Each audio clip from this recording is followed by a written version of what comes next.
حي على الجهاد حي على الفلاح حي على الجهاد حي على الجهاد حي على الجهاد حي على الجهاد حي على الجهاد. Para bapak rawuh sami ingkang kawula hormati, salajengipun semangga kita dherekaken ngaos sesarengan kitab Minhajul Talibin dening panjenenganipun Pak Kiai Haji Bahauddin Nur Salim utawi ingkang kita kenal Gus Bah. Wekdal sak cekapipun kasemanggaaken. Wonten kesempatan menika ing mangke badhe dipun bahas halaman pinten Gus ingkang ngasta kitab kersane saged mbikak. Oke. Halaman 11. Nggih. 83 niki to. Nggih, apa nggih? Yang depan-depan ya. Ngaji Minhajul Abidin riyen nggih halaman 11. Al-Fatihah. A'udzubillahi minasyaitonir rajim. Bismillahirrahmanirrahim. Shiratal ladzina an'amta 'alaihim ghairil maghdubi 'alaihim waladdallin. Kalau terusakan nggih kultu al-asah wa anna Muhammadar Rasulullah. Terus di antara syaratnya tasyahud kita melafatkan asyhadu alla ilaha illallah wa asyhadu anna Muhammadar Rasulullah. Wa sabata lan tetep fi sahihi Muslimin ing dalam sahih Muslim. Itu mulai kultu al-asah anna Muhammadar Rasulullah. Wa aqallu sholati utai sithik maca sholawat ala Nabi sallallahu alaihi wasallam wa alihi lan keluargane Nabi iku Allahumma sholli ala Muhammad wa alihi. Terus untuk syarat sah itu cukup melafatkan Allahumma sholli ala Muhammad wa ala alihi. Itu syarat pokok sah. Supaya nanti yang latihan sholat itu ora berat-berat. Nah, mbok latih nganti kama sholeta wis sumpek ape ngapalno wis sumpek. Sampeyan aja bayangno sing ngiyai wis suwi, bayangno sing lagi masuk napa? Islam utawa sing lagi gelem sholat. Nah, sing bangsa lagi gelem sholat itu golekno paket paling hemat, napa? Jadi pokoknya cukup Allahumma sholli ala Muhammad. Terus kita harus belajar aqallul fardhi. Ya, jadi meskipun idealnya adalah Allahumma sholli ala sayyidina Muhammad wa ala ali sayyidina Muhammad kama shallaita ala sayyidina Ibrahim, itu ideal, napa? Ideal, tapi untuk memenuhi syarat sah hanya cukup Allahumma sholli ala Muhammad. Terus sing lagi gelem salat iku ora usah kei paket sing jelimet, cukup Allahumma sholli ala Muhammad wa ala ali. La wa ziyadatu te nambahi ila hamidum majid maring lafat innaka hamidum majid iku sunnatun, iku sunnat fil akhiri ing dalam tasyahud akhir. Itu jelas ya. Melafatkan sholawat sampai finish innaka hamidum majid itu hanya berstatus sunnat. Yang paling pokok namung Allahumma sholli ala Muhammad. Ya, ini penting supaya kita bisa mentoleransi atau memaklumi saudara-saudara kita sing nembe napa? Nembe napa? Salat. Nembe salat mbok ajari nganti buar ya. Yo kacau. Agama ini pokoknya yasiru wala tu'asiru basyiru wala tunaffiru. Mohon kula terusna. Wa kadza wa kas sunnat addu'a tidu atau wa kadza wa ka hukmit tasyahud nganti hamidum majid addu'a tidu ba'dahu sakwise ikilah hamidum majid. Terus doa setelah itu juga berstatus sunat. Umumnya jenengan donga napa nak bar hamidum majid? Allahumma inni a'udzubika min adzabil qabri wa min adzabin nar wa fitnatil mahya wal mamati wa min fitnatil masihid dajjal. Itu juga berstatus napa? Sunnat. Jadi pentingnya ulama itu akan milah-milah mana yang dilakukan standar ideal, mana yang harus dilakukan standar apa? Fardu atau minimal. Jagani orang yang baru masuk Islam atau baru mau sholat. Ora sholat puluhan tahun terus kon ngapal Allahumma inni a'udzubika pusing. Apalagi kalau sering dengar Dajjal dikira nama baik terus anaknya dijenakno Dajjal. Itu banyak loh. Saya tuh punya teman namanya Dolin. Tak tanya kenapa namanya dolin, kan ada di Quran. Jadi kadang orang itu mikirnya itu, saya pernah punya santri sorogan, itu nak moco waqala syaitanu lamma qudial amru, di mana nih waqala lan ngendikan. Sopo asyaitonu setan. Lho itu setan kok ngendikan. Ini kan Quran. Karena bacanya tafsir apa? Jalalain.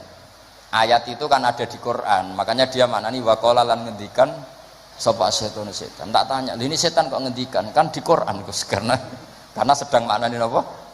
Quran. Ya artinya kalau orang awam kamu ajari wamin fitnatil mahya wal mamati wa fitnatil masih dajjal, pikirannya kok terkenal sekali dajjal itu. Sampai sholat saja disebut. Itu kalau sampai ngidolakan itu sama yang dosa itu. Jadi kalau orang awam wis cukup Allahumma sholli ala Muhammad sing baru sholat atau abangan baru apa? Sholat. Kasih paket himat sing apa? Yang fardu-fardu saja. Ya, jadi jelas ya. Jadi gunanya fikih itu memastikan mana akal standar paling pokok, mana yang sunnah. Jadi sehingga kita bisa memaklumi lah orang-orang yang baru sholat. Terus kalau terusakan wa maksuruhu tawi donga sing dinukil saking Rasulullah sallallahu alaihi wasallam iku afdalu, tentu berstatus luwih apik. Jadi doa yang diajarkan Nabi tentu lebih baik timbang doa kreasine sampean. Karena kalau sampean mengkreasi doa itu pasti satu karena nafsu, itu pasti. Ya Allah, jadikan seorang kaya raya yang punya karyawan 10.000. Oh itu doa kriminal itu. Artinya kalau Allah nyembadani sampean harus memiskinkan 10.000 orang. Karena tanpa mereka dimiskinkan nggak jadi buruh sampean kan gitu. Jadi gayanya baik tapi agak kurang ajar. Karena bayangkan orang lain miskin jadi buruh. Apalagi kalau doa gini, ya Allah jadikan seorang kaya yang rumah 1.000 orang yatim. Itu kalau doa sampean mustajab harus mematikan 1.000 bapak supaya ada ya yatim. Makanya doa itu aneh-aneh, itu bahaya itu. Kemudian nak doa ini, doa kula sugih Gusti ben saged nyafati Gus Mbak Habib Bidin. Kersane saged nulung, berarti ki bayang aku kere. Kere terus disantuni kan kurang ajar betul itu. Ora usah donga kreasi itu bahaya, karena coba kalau sampean donga ya Allah paringi kula sugih ben saged nyantuni Gus Bak. Berarti kalau doa itu mandi, saya dimiskinkan dulu, butuh santunan. Ngawur sekali doa itu. Makanya yang pernah doa gitu dicabut ya mulai hari ini itu. Itu kelihatannya mahabbah tapi itu kriminal itu apa? Enggak boleh. Maka dalam kitab Hikam itu diterangkan gini, saya masih ingat betul di Hikam. Doa itu nggak boleh pakai kreasinya sendiri, meskipun itu wali. Masyhur kan ada wali dia itu hamal. Hamal itu tukang mikul barang di pasar itu. Jadi dia dapat opah itu karena manol. Apa kalau di sini? Hamal itu, tukang manol. Kuli angkut itu. Basa Jawa nih kok. Manol. Kok tahu? Konco.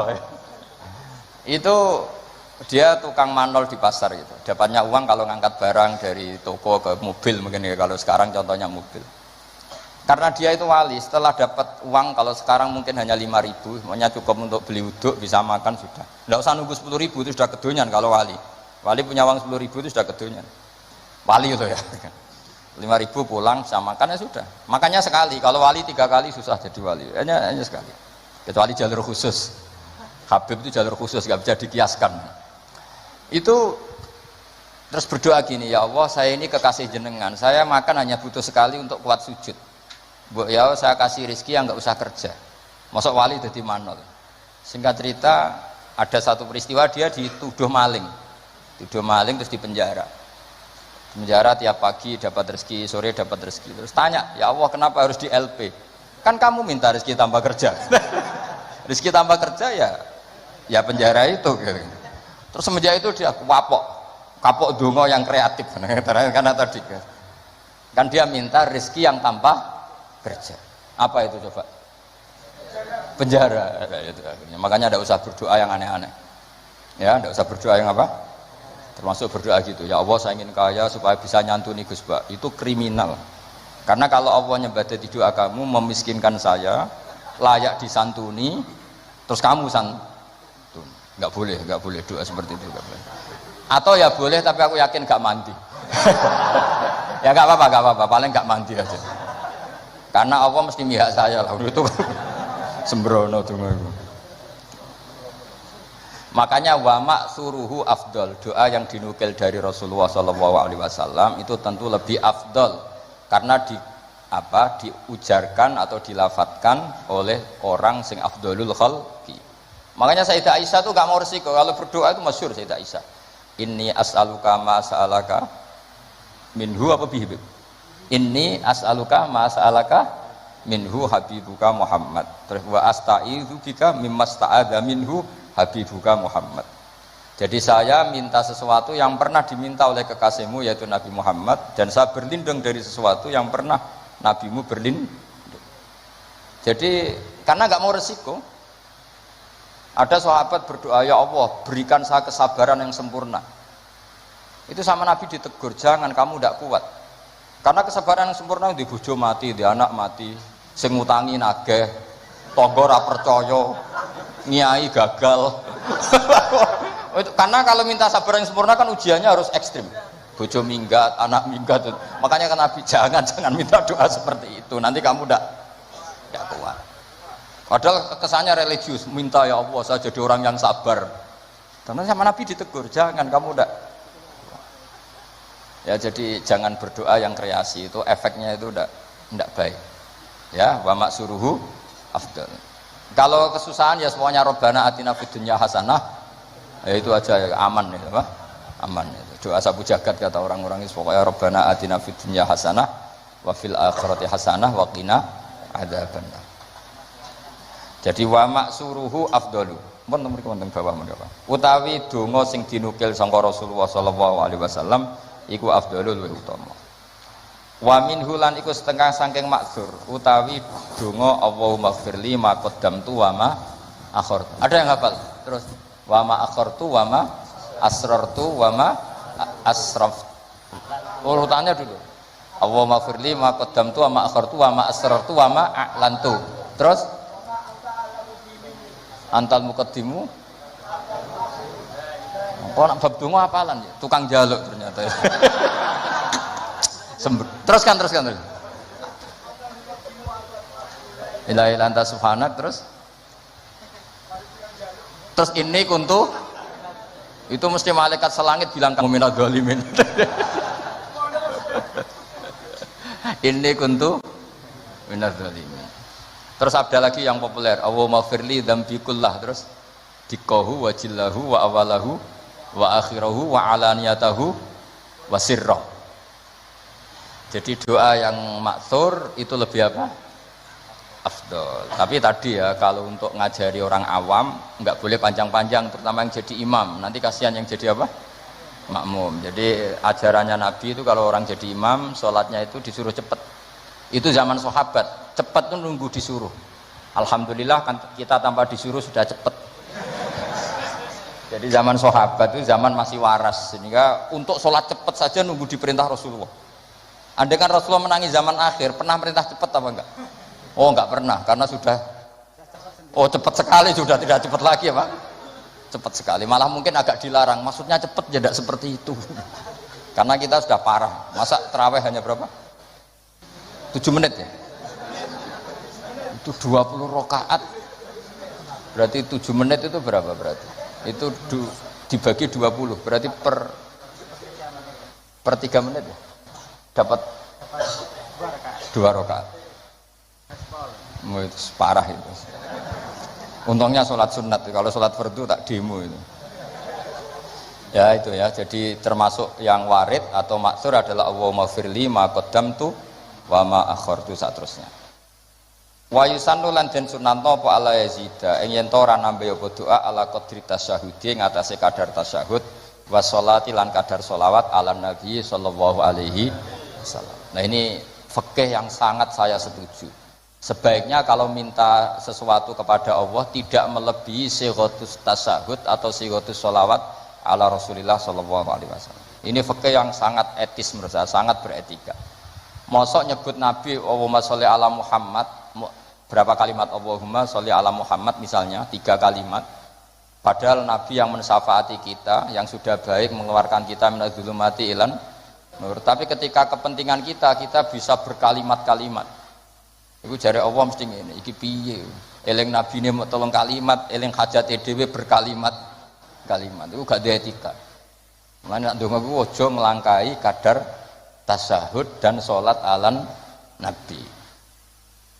Makanya saya itu termasuk orang yang kalau baca sholawat itu jarang berdoa, mau sidik tok di belakang. Jangan sholawatnya sedikit, kemauannya banyak. Makanya sholawat masisiyah itu menurut saya itu bagus sekali, karena nyifati Nabi panjang sekali. Nabi adalah orang yang manfalakotil anwar waratakotil haqoib, disifati banyak baru minta sedikit. Kalau kamu kan enggak, Allahumma barakati sholat ala Nabi Muhammad salli ala Muhammad ikdi hajatina wa hajati abaina wa abnaina. Terus bakas bapake, mboke, tanggane nyebutin Nabi pisan tapi nyebut hajatnya gak barbar. Itu sangat tidak sopan dalam aturan yang benar.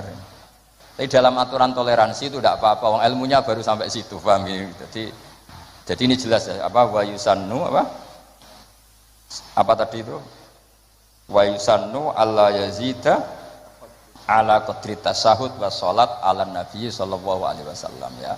Doa itu ya sunat, tapi usahakan proporsinya jangan lebih panjang ketimbang apa? Syahadat dan sholat. Karena ini menyangkut etika. Menyangkut apa? Etika. Masa nyifati Allah sekenanya, misalnya ingat Nabi juga sekenanya, kemudian ingat hajatnya sendiri panjang. Ini jelas ya, jadi itu etika ya. Makanya alhamdulillah guru-guru kita ngajari sholawat itu paket lengkap. Kan kita sholawat kita kan paketnya lengkap. Coba sekarang dihitung saja. Allahumma sholli ala sayyidina Muhammad wa ala ali sayyidina Muhammad kama shallaita ala sayyidina Ibrahim wa ala ali sayyidina Ibrahim. Wa barik ala sayyidina Muhammad wa ala ali sayyidina Muhammad kama barakta ala sayyidina Ibrahim wa ala ali sayyidina Ibrahim fil alamin innaka Hamidum Majid. Terus paket doanya sedikit. Ya tadi karena kebetulan sampai napalnya kan hanya Allahumma inni a'udzubika min adzabil qabri wa min adzabin nar fitnatil mahya wal mamat fitnatil masiihid dajjal. Jumlah itu dengan sholawat tadi banyak man? Banyak sholawat itu masih bagus. Ya jadi apa ya menurut saya fikih ini bagus ya. Jadi apa? Disunatkan doa itu tidak melebihi jumlah apa? Tasyahud dan sholat. Kira-kira ya seperti itulah etikanya memang seperti itu. Ya jadi kecuali doa itu panjang tapi kamu tidak niat disembadani, mau bukti butuh ning pangeran. Makomnya Syed Abdul Haddad. Tapi potongannya sampean mesti ndak. Syed Abdul Haddad itu saya berdoa bukan karena saya butuh, untuk menunjukkan saya iftikor dan ibtihal sama Allah. Jadi yang minta itu bukti butuh saja, tapi nggak ingin disembadani. Tak pikir sampean ndak seperti itu. Ya jaluk tenan, nak arah disembadani. Jare nak jaluk disukani Gusti, lah kok boten malah protes. Itu malah repot. Pun kula terusno nggih. Waman te sapane wong ajaza iku apes sapa man anhuma saking tasyahud lan sholawat tarot jama mongko nerjemah sapa man. Ana sing maca tarjamah nggih sami. Wa tarot jamu lidua wa dzikri al mandub sapa al ajizu lal qadiru fil asah. Jadi untuk orang yang tidak mampu melafadzkan tasyahud secara bahasa Arab itu boleh pakai apa? Terjemah. Ini enaknya Islam. Dan itu tidak termasuk dianggap kalam ajnabi, kalam yang keluar dari sholat, karena tasyahudnya masih tentang apa? Ibadah. Ya saya teruskan. Tapi alhamdulillah di Indonesia itu tidak terjadi. Di Indonesia itu luar biasa. Yang paling awam pun itu pakai bahasa Arab. Makanya tidak usah bayangkan ada sholat bahasa Indonesia. Makanya ada cerita, ini kisah nyata itu. Ada wartawan Indonesia di Gaza ngeliput perang di tinggi Golan. Dia nggak bisa bahasa Arab, bisanya bahasa Inggris. Ditanya sama wartawan Timur Tengah, kamu bisa bahasa Arab? Nggak bisa. Nah, ya sudah gitu aja dia ngomong bahasa Inggris sama wartawan Timur Tengah. Setelah sholat, dia jadi imam yang orang Indonesia. Itu fasihnya masya Allah. Kabiro, walhamdulillah katsiro, subhanallah ibu kroto, sampai at-tahiyatul mubarakatus sholawatut thayyibat. Akhirnya dicucuk. Wah kamu tawaduk sekali, bahasa Arab kamu fusha katanya. Karena yang bacanya benar, kabiron maf'ul mutlak ya nasab, wa subhanallahi mudhof mudhofilah ya mudhofilahnya jer, at-tahiyatu mubtada ya rofa, al-mubarakatu sifat ya rofa, itu semuanya benar. Robbana munada mudhof ya hanya dibuang ya bacanya robbana, laka khobar muqaddam alhamdulillah mubtada muakhir ya benar, dicucuk. Dikira dia bahasa Arabnya fusha karena terkibnya nggak ada yang salah. Terus ditanya, kamu alim ya? Enggak, mancen apalannya gitu. Jadi luar biasa. Makanya orang Indonesia di mana-mana dihormati. Itu orang Arab kalau melihat orang Indonesia sholat tuh mantuk-mantuk. Rai ini kok fase ngono gitu kan. Karena gak ada yang salah terkibnya. Ayo coba kamu baca at-tahiyatul barakatus. Oh itu kalau dengar ahli nahwu kan wah betul itu. Wah, naktul marfu'un. Padahal aslinya ya ora iso pokoke ngono. Asyhadu nyekseni sapa ingsun. Wah mutakalim wahdah betul gitu. Allahumma sholli wa sholli fi'il amar betul gak ada yaknya. Libinahi ala khasfi harfil illati. Berarti betul terus. Padahal itu hebatnya Indonesia. Coba kalau kita nanti sholat pakai bahasa Indonesia. Terus kamu sholat di Timur Tengah, itu kan pasti dianggap aliran. Ini pakai apa gitu. Terus kedua itu kasihan malaikat kalau sama pakai bahasa Indonesia. Kalau pakai bahasa Arab kan malaikatnya paham. Orang ini minta dimaafkan toh dosanya. Allahumma gfirli kan gitu. Kan yang enakno malaikat. Kalau doanya bahasa Indonesia ampuni saya kan harus ada kamusnya itu maksudnya. Jadi itu hebatnya orang Indonesia ya. Jadi kiai-kiai kita meskipun kita orang Indonesia di bab-bab ubudiyah dilatih pakai bahasa Arab. Dan itu hebatnya orang paling bodoh pun paling awam pun hafal. Mukjizat menurut saya itu para wali Indonesia itu mukjizat. Coba orang awam penggaweannya yang sawah yang Tegal itu bahasa Arab sholat itu hafal semua. Padahal itu kan sunat-sunat dibaca semua.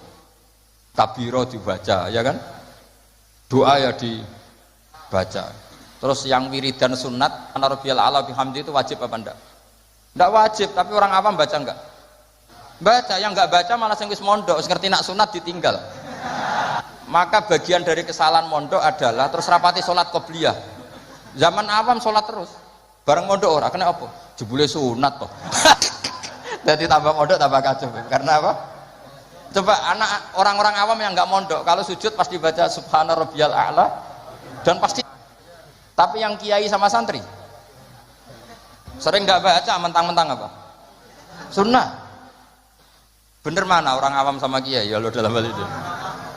Loh, subhanallah. Jadi kadang kita ini korban ilmu. Ya, korban ilmu. Coba santri-santri itu rata-rata kalau sholat baca doa iftitah enggak? Sama ndak usah protes, oh paling Gus Bak ya ngono, ora usah ngono to. Ya pancen ngono tenan. Tapi ndak saya tok, ini ya amang ya sama ini teman saya. Ini asegap putune Nabi, nek salat ya ngono padha ae nek sebab. Mergo mondok, zaman rong mondok diwaca kabira walhamdulillah. Karena kalau enggak baca dipedet gurune. Oh, waca. Dikira wajib. Zaman kita kecil itu ngiranya itu wajib.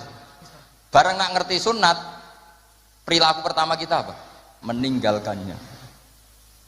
Makanya alhamdulillah banyak orang yang tidak alim itu barokah karena supaya sunat-sunat itu dilakukan. Karena sekali alim ditinggal. Oh itu banyak loh orang kaji itu tawafku meneng takoki. Sing wong awam maca takoki. Lah kok meneng ae? Sing rukun iku mutere, donga iku sunat ka. Repot wis. Makanya ada riwayat innalil ilmi tuhyanan katuhyanil mal. Ilmu itu punya arogannya sendiri sebagaimana arogannya orang punya harta. Karena kadang ya apa ya semoga kita tidak termasuk yang itu. Tapi memang ada sih dari ilmu ya karena tadi kalau kadang terlalu lama tahu kalau itu sunat ya akhirnya terus ya meninggalkan tadi. Ya, tapi ya lah memang ya nyatanya sunat terus kalau teruskan gitu. Watani asyara utai kang kaping 12 iku assalamu. Jadi rukun yang ke-12 adalah salam. Wa aqalluhu ta sithik-sithik salam iku assalamu alaikum. Pakai al ya. Wal asahu ta sing asah iku jawazu salamun alaikum. Boleh misalnya redaksinya bukan assalamu alaikum tapi pakai apa? Salamun alaikum tanpa al. Al asah mansus la yujzihu ra nyukupi apa salamun alaikum hu ing iki wong. Wallahu a'lam. Wa annahu lan satemene kelakuan iku la tajibu ra wajib niyatul keluar sangka salat maksud. Wa akmaluhu te sempurna-sempurnane salam assalamu alaikum warahmatullah. Ya kita kan jadi sebetulnya yang waalaikum. Tapi karena kita taunya assalamu alaikum warahmatullah ya kita semua bilangnya assalamu alaikum warahmatullah. Marrota ini kelan rong ambalan yaminan kelawan arah nganan wasimalan kelawan arah ngiwa. Multafitan hale wong sing mlengak fil ula ing dalam taslimah sing ula hatta yura. Sehingga iso den tingali apa khadduhu pipine wong al aimanu kang kanan. Wa fisaniyati al aisaru iso ditingali pipi sing kiwa. Jadi melengake tenanan. Sekiranya orang di belakang kamu bisa melihat pipi kamu. Tapi itu sunat tok loh ya. Gara-gara sunat banyak yang tidak melakukan. Sebenarnya salam itu sampai gini. Sehingga orang di belakang kamu bisa melihat pipi. Ya kalau dari kanan ya pipi kanan, nanti kalau ke kiri ya pipi kiri. Terus nawiyan khale wong sing niat assalama ing uluk salam alaman ing atase wong an yaminih wa yasarih minal malaikati wa insin wa jinnin.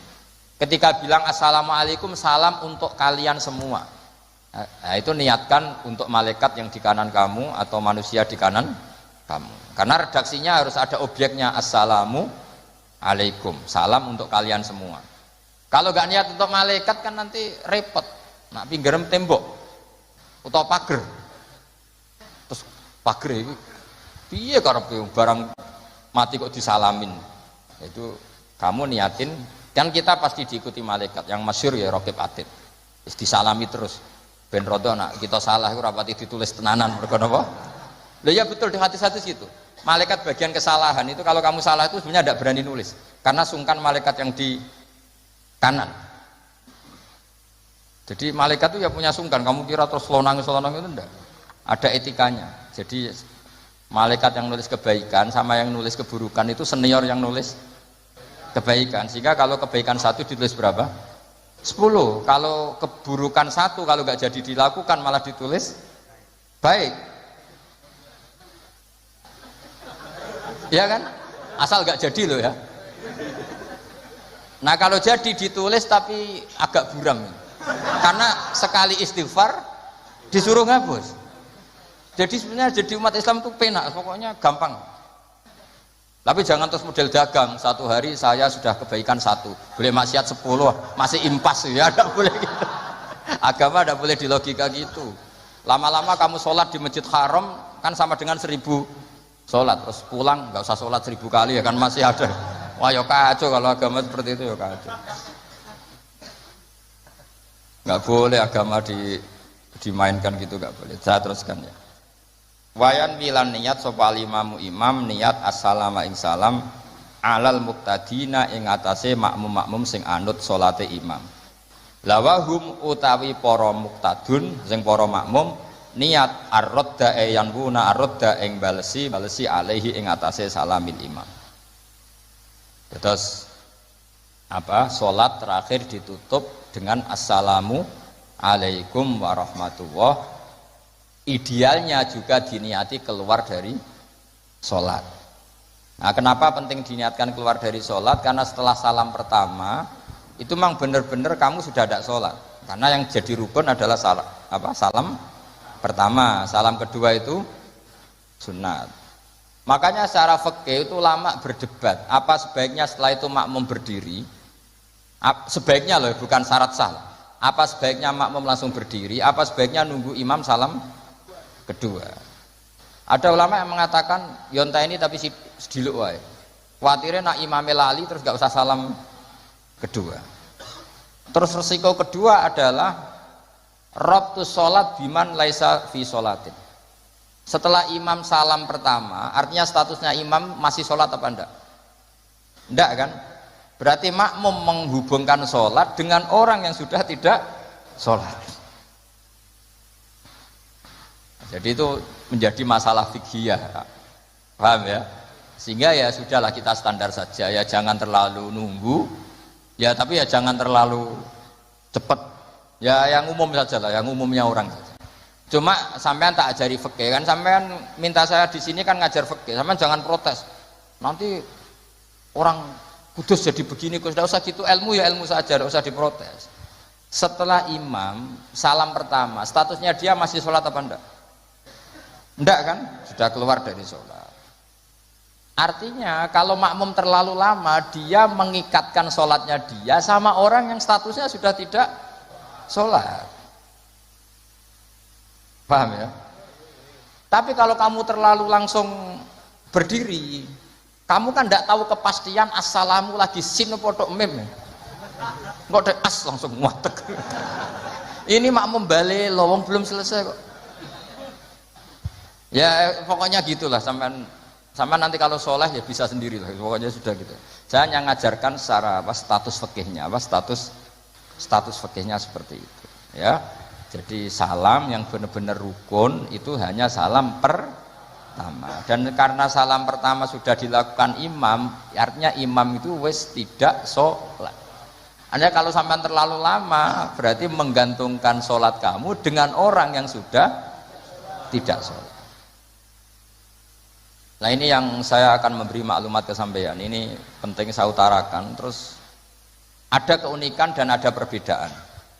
Kalau sampean sholat, imamnya itu biasanya habis sholat madhep mana? Umumnya di kiai ini sampean tetap madhep kiblat apa madhep ngalor? Cara Indonesia. Ayo yang madhep kiblat, kiainya madhep kiblat ngaco. Yang gampang itu. Kiblat. Yang serong. Buka serong koyo wong nakal ya. Madhep utara, madhep ngalor. Apa? Berapa? Imamnya sampean madhep ngalor. Terus nak sing madhep ngetan. Enggak ada kan? Mau nambah jawab, yang madhep ngetan kubu sebelah aneh. Ya enggak usah gitu. Itu filosofinya begini. Nah ini penting ya, penting saya jelaskan. Di tek-tek hadis sahih, saya ulang lagi di tek-tek hadis sahih, itu Rasulullah setelah salam itu redaksinya aqbala alaina biwajhi. Maka Nabi menghadap ke kita dengan wajahnya. Berarti kira-kira kalau di Indonesia menghadap mana? Timur. Tapi itu tidak konsisten. Konsisten itu ahyanan, tidak konsisten itu ahyanan. Nah, kenapa guru-guru kita tetap madhep kiblat? Karena afdhalul jihad itu kiblat. Kadang guru kita kadang menghadap apa? Utara. Tapi sebagian guru kita juga kadang menghadap ke timur, misalnya langsung ngaji. Itu filosofinya gini di beberapa syarah di Fathul Bari itu. Nabi itu kan sholat, dengerin ya, Nabi itu sholat. Makmumnya itu rata-rata itu kadang 7 kilo dari dalamnya Nabi. Dengerin ya, berapa? 7 kilo, enggak pakai motor ninja enggak, 7 kilo pakai onta. Kalau sampean bilang 7 kilo pakai motor kan cepet. Resikonya apa? Ini dengerin, awas kalau salah. Berarti kalau salah sanad. Maksudnya sampean yang salah, bukan saya. Artinya andekan, tak ulang lagi, andekan Nabi tetap berposisi menghadap kiblat, maka makmum yang baru datang tuh ngira Nabi masih sholat. Sehingga wis kadung Allahu Akbar langsung duduk karena ngiranya Nabi masih, padahal Nabi sudah tidak. Maka untuk mengantisipasi itu Nabi memaklumatkan diri dengan ahwalnya, perilakunya, beliau menghadap makmum supaya ada kepastian kalau beliau sudah selesai sholat. Sehingga karena illatul hukmi seperti ini, kita fleksibel, kadang madhep kiblat, kadang madhep ngalor, kadang madhep ngetan. Itu ada filosofinya, orang gagah-gagahan. Ada yang madhep ngetan terus, pokoknya Nabi seperti ini, tidak seperti itu. Semua perilaku Nabi yang tidak wajib itu disarah-sarah disebut ahyanan, sesekali tempo. Maka yang penting bagi imam itu begini, yang penting setelah selesai salam itu tunjukkan kalau sholat kamu selesai. Makanya banyak yang terus astagfirullahaladzim buanter untuk menunjukkan ini sudah mulai wiridan ba'das sholat. Jadi sebetulnya kalau menurut fikih beling itu boleh saja kamu mengatakan bar salam wis bar lo dul. Tapi itu kan beling sekali masuk bar sholat. Tapi itu bagus untuk kelas kamu maksudnya, supaya ada kepastian bahwa sholatnya sudah selesai. Oh Nabi utut, wah ini malah lebih sesat lagi yang di belakang ini. Itu ada ilmunya, sampean cek di Fathul Bari. Supaya kenapa saya cerita ini, biar yang menghadap ngalor ya gak fanatik, yang menghadap ngetan juga tidak. Karena itu hanya untuk menunjukkan kalau Nabi sholatnya sudah selesai. Coba bayangkan Nabi itu idola kan, sudah jauh-jauh 7 kilo ke situ naik unta atau naik kuda. Terus ngerti Nabi masuk madhep kiblat, mesti cara sampean alhamdulillah Nabi urung salam kan gitu. Barang wis melok lungguh. Jebule Nabi, subhanallah, alhamdulillah.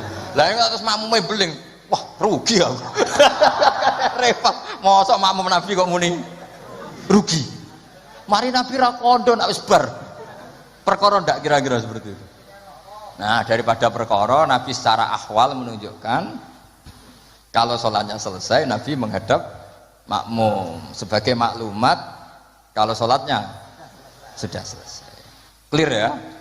Sehingga kamu tidak perlu berdebat. Sunat mana Gus? Madhep ngalor sama madhep ngitan. Kok malah takok sunat? Ngaji sik lagi takok. Senengane gugat. Ya ngaji sik, alim sik lagi takok. Lah nek salim rasa takok ya alhamdulillah. So ini ndak usah alim takok gugat. Mana sunahnya kalau Nabi madhep ngalor? Sesuk tak takokno, mana sunahnya cangkem elek? Kan yo ora ono. Angger wong kok mbok so lama-lama. Mana sunahnya kalau Nabi pernah di Indonesia? Malah panjang kan apa? Ndak usah gitu ya ngaji. Jadi di sarah-sarah itu diterangkan misalnya kan Rasulullah Shallallahu Alaihi Wasallam idza takallama salasan ahyanan di suatu tempo. Begitu juga Nabi kadang sholat itu hanya astagfirullah salasan suman sorofa. Beberapa kali Nabi sholat itu hanya baca istighfar 3 kali suman sorofa. Ya sudah segitu aja. Ada yang Allahumma a'inni ala zikrika wa syukrika wa husni ibadati. Ada riwayat yang sabbahawa salasan wa salasin wa hamadawa salasan wa salasin wa kabbarawa salasan. Terus kiai-kiai khusyuk semua yang ahyanan ini dikombinasikan jadi satu. Jadi kita yang ahlul ilmi ini eskal. Wong Nabi itu paketnya satu-satu, tapi oleh kiai khusyuk itu semuanya dirangkum jadi paket lengkap. Ini ya ada, tasbihnya ya ada, doanya ya. Maka makmum-makmum yang kesibukan ini bingung, ini gimana ini kok paket lengkap, kan lama akhirnya. Lewong sholat yang rukun saja lama nggak boleh, apalagi wiridan. Maksudnya bukan terus nggak boleh ya enggak, maksudnya yuk mikir makmum. Makanya diantara ciri khas Indonesia itu walinya sebagian diyakini dari Samarkand, dari Tashkent, Uzbek, sebagian tentu. Itu saya ketika mondok di Mbah Mun, itu Mbah Mun yang mimpin sholat. Itu kalau wiridan ya separuh sudah bubar. Saya pernah di Lirboyo melihat ya separuh sudah bubar. Ternyata yang kelakuan kayak gitu ada di Uzbek. Meskipun imamnya mursyid separuh bubar. Itu tradisi yang bagus, itu harus ditiru. Artinya harus ditiru gini, untuk menjaga konstitusi wong nunggu guru ono separuh. Untuk menjaga konstitusi kalau nggak wajib ada yang bubar. Kalau semuanya nunggu berarti ini mewajibkan sesuatu yang tidak wajib. Itu bahaya kalau dalam konstitusi ilmu. Sayyid Abdullah bin Husain bin Thohir yang ngarang Sulam Taufik itu diantara masalah besar dalam ilmu apa? Ijabu malam yajib, mewajibkan sesuatu yang tidak wajib. Sehingga para ulama itu yang ikuti Sulam Taufik yang dikarang Sayyid Abdullah bin Husain bin Thohir, benar ya? Abdullah bin Husain bin Thohir. Itu kalau muridnya wiridan terus ya diamuk, cung ora wajib kok wiridan terus, kok dikira wajib. Tapi nak tahu ora tau wiridan ya diamuk, sunat ora tau mbok lakoni gitu. Nah itu akhirnya di Indonesia itu bagus, pondok-pondok besar di Indonesia kalau kiainya, padahal yang imami kiainya, apalagi ketua keamanan malah ditinggal. Oh penggane nangkep wong kan gitu. Saya dulu pernah sholat, Mbah Mun nggak ngimami, yang ngimami ketua keamanan itu belum takbir separuh sudah bubar. Karena kecewa kan kita ingin makmum Mbah Mun, ngapain ini yang maju? Gitu. Wah repot. Ya jadi tradisi itu jangan fahami yang macam-macam ya. Bubar separuh, anggap saja menjaga konstitusi ilmu bahwa tidak boleh yang nggak wajib berstatus wajib. Tapi yang tetap wiridan ya monggo, mungkin tidak punya kesibukan. Sehingga Quran itu fleksibel. Orang baik itu siapa? Orang baik adalah yadhkurunallaha qiyamau wa qu'udaw wa ala junubihim. Jadi wiridan tidak harus lungguh, sambil berdiri ya boleh, sambil jalan ya boleh. Fa idza qudiyatis sholatu fantasiru fil ardi wabtahu min fadlillah wazkurullaha katsiran. Itu ayat wazkurullaha katsiran itu setelah fantasiru ya sudah, kalau mau bubar ya bubar enggak apa-apa. Tapi harus selalu ingat Allah. Jadi dulu itu ulama dulu itu rileks. Makanya di kenangan hadis-hadis sahih faminna man kada, sebagian kita begini, sebagian kita gini. Padahal itu masih disaksikan Rasulullah Shallallahu Alaihi Wasallam karena enggak boleh ijabu malam yajib. Dari Sayyid Abdullah bin Husain bin Thohir pengarang Sulam Taufik, di antara kesalahan dalam ilmu adalah apa? Mewajibkan sesuatu yang tidak wajib. Sehingga Rasulullah saking menjaga konstitusi itu, Rasulullah itu figur yang luar biasa. Sampean sowan bupati atau sowan kiai, bar rokok, bar tangi turu, kira-kira sopan apa enggak? Enggak sopan kan? Harus sikatan dulu. Sebab itu normalnya sikatan itu wajib kalau mau sholat. Mau sowan kiai wes sikatan gitu. Tapi Nabi kalau mewajibkan sikatan maka melanggar konstitusi ilmu karena mewajibkan sesuatu yang tidak. Padahal Nabi berhak karena beliau Nabi musyarrek. Tapi Nabi ngendikane kelihatan ngeper. Tapi ngeper ini menunjukkan Nabi betapa mutabakhir fil ilm. Laula an asyukko ala ummati la amartuhum bisiwak inda kulli sholatin. Umpama gak masakoh ning umatku siwak tak wajibno. Karena secara etika harusnya wajib. Tapi secara konstitusi nyatanya tidak wajib. Nah karena baina ini, kira mana nih baina?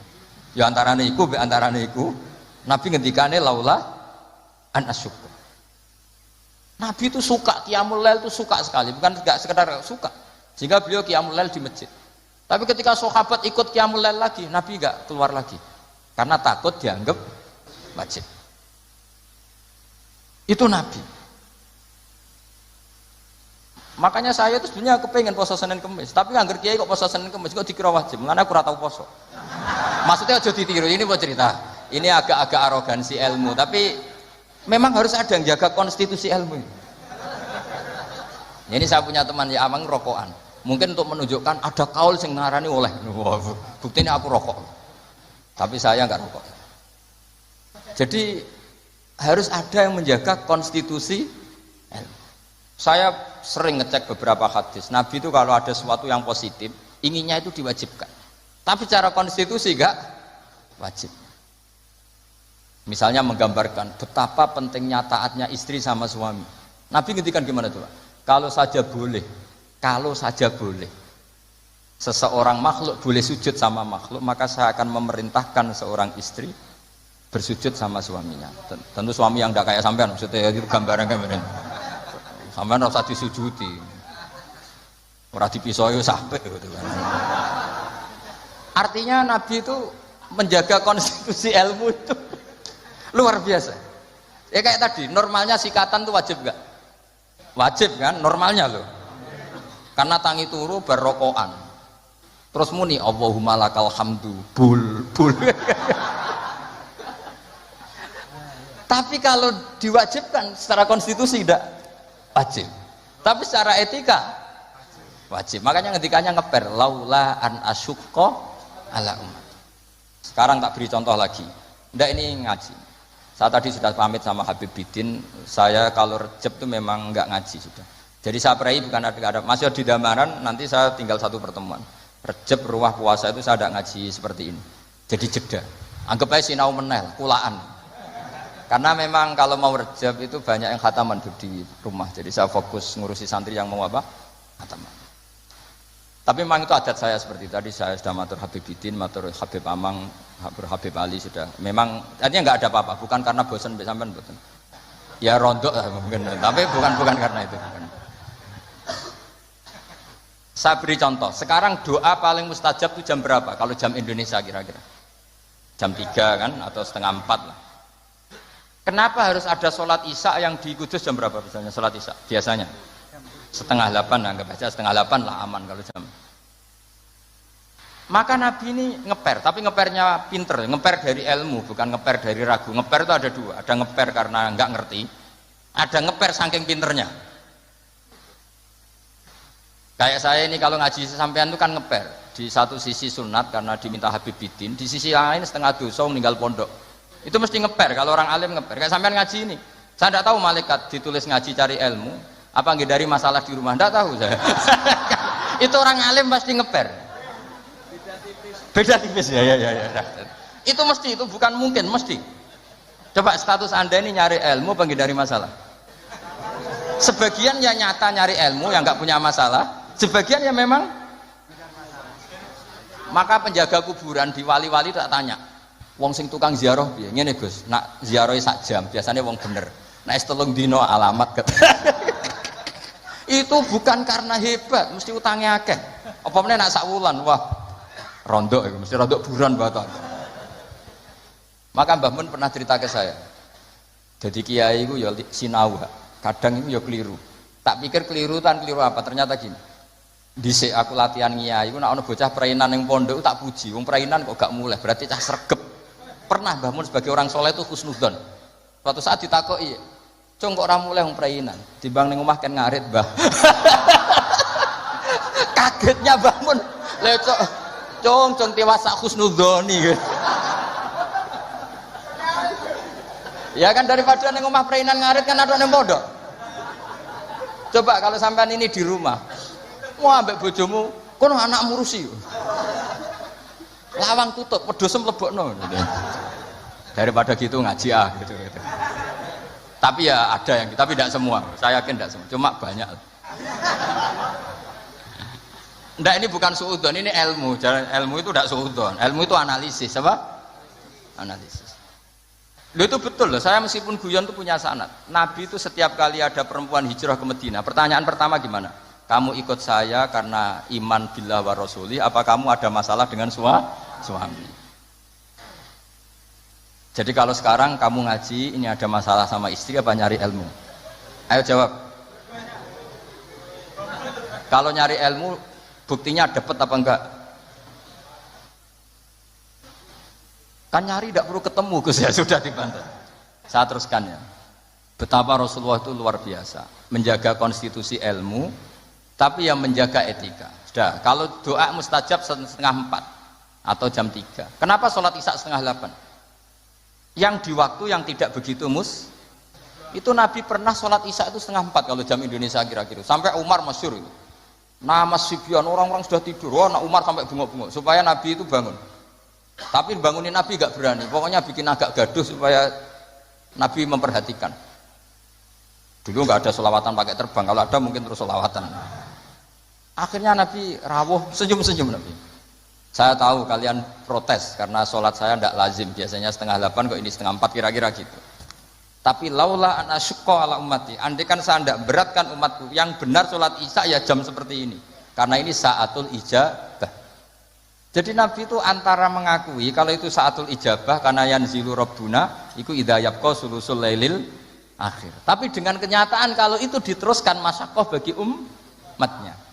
Tapi kalau Nabi tidak pernah melakukan, dikira waktu afdol sholat isya tetap 7:30, padahal ada yang afdol yaitu 3:30.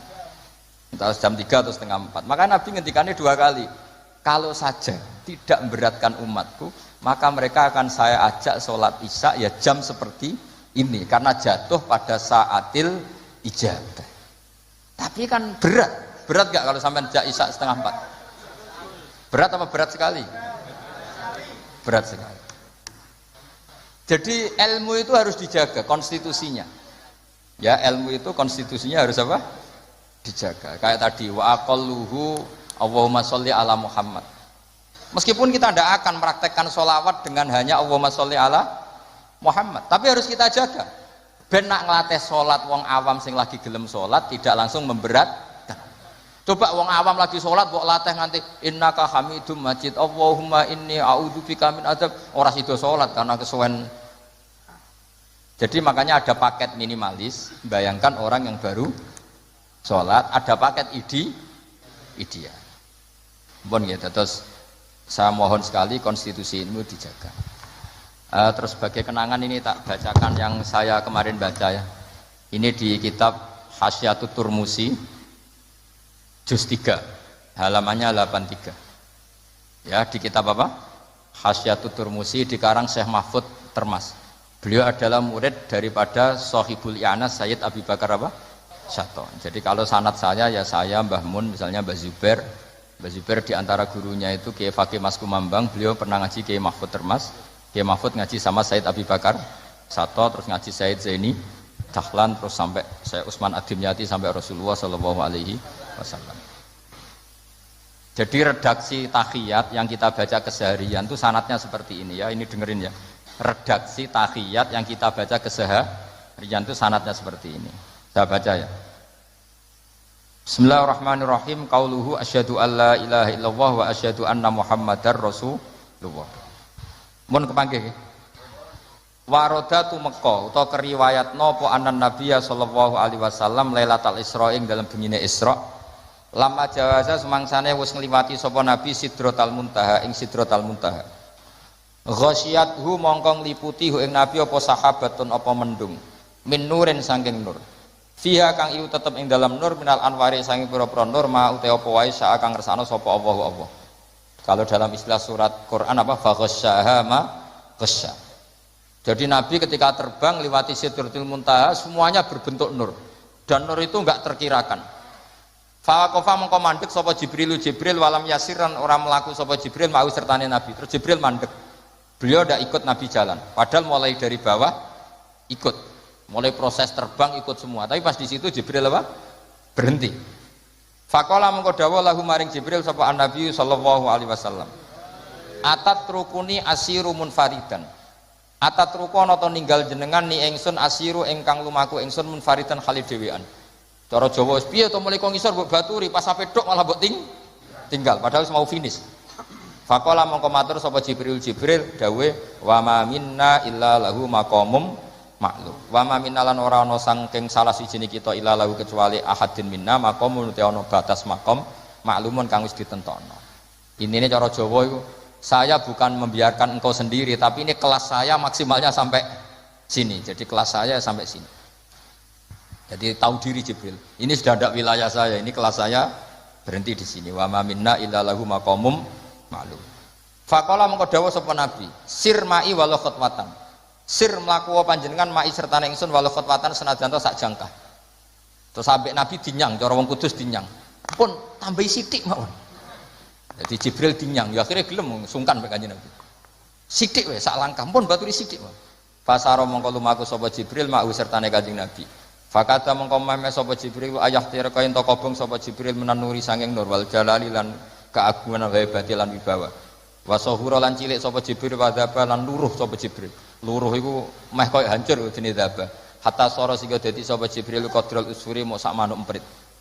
Itu Jibril ketika melanggar satu langkah saja beliau luruh saking wibawanya Allah sampai hatta sara qadrul usfur. Jibril cilik nganti sak manuk emprit.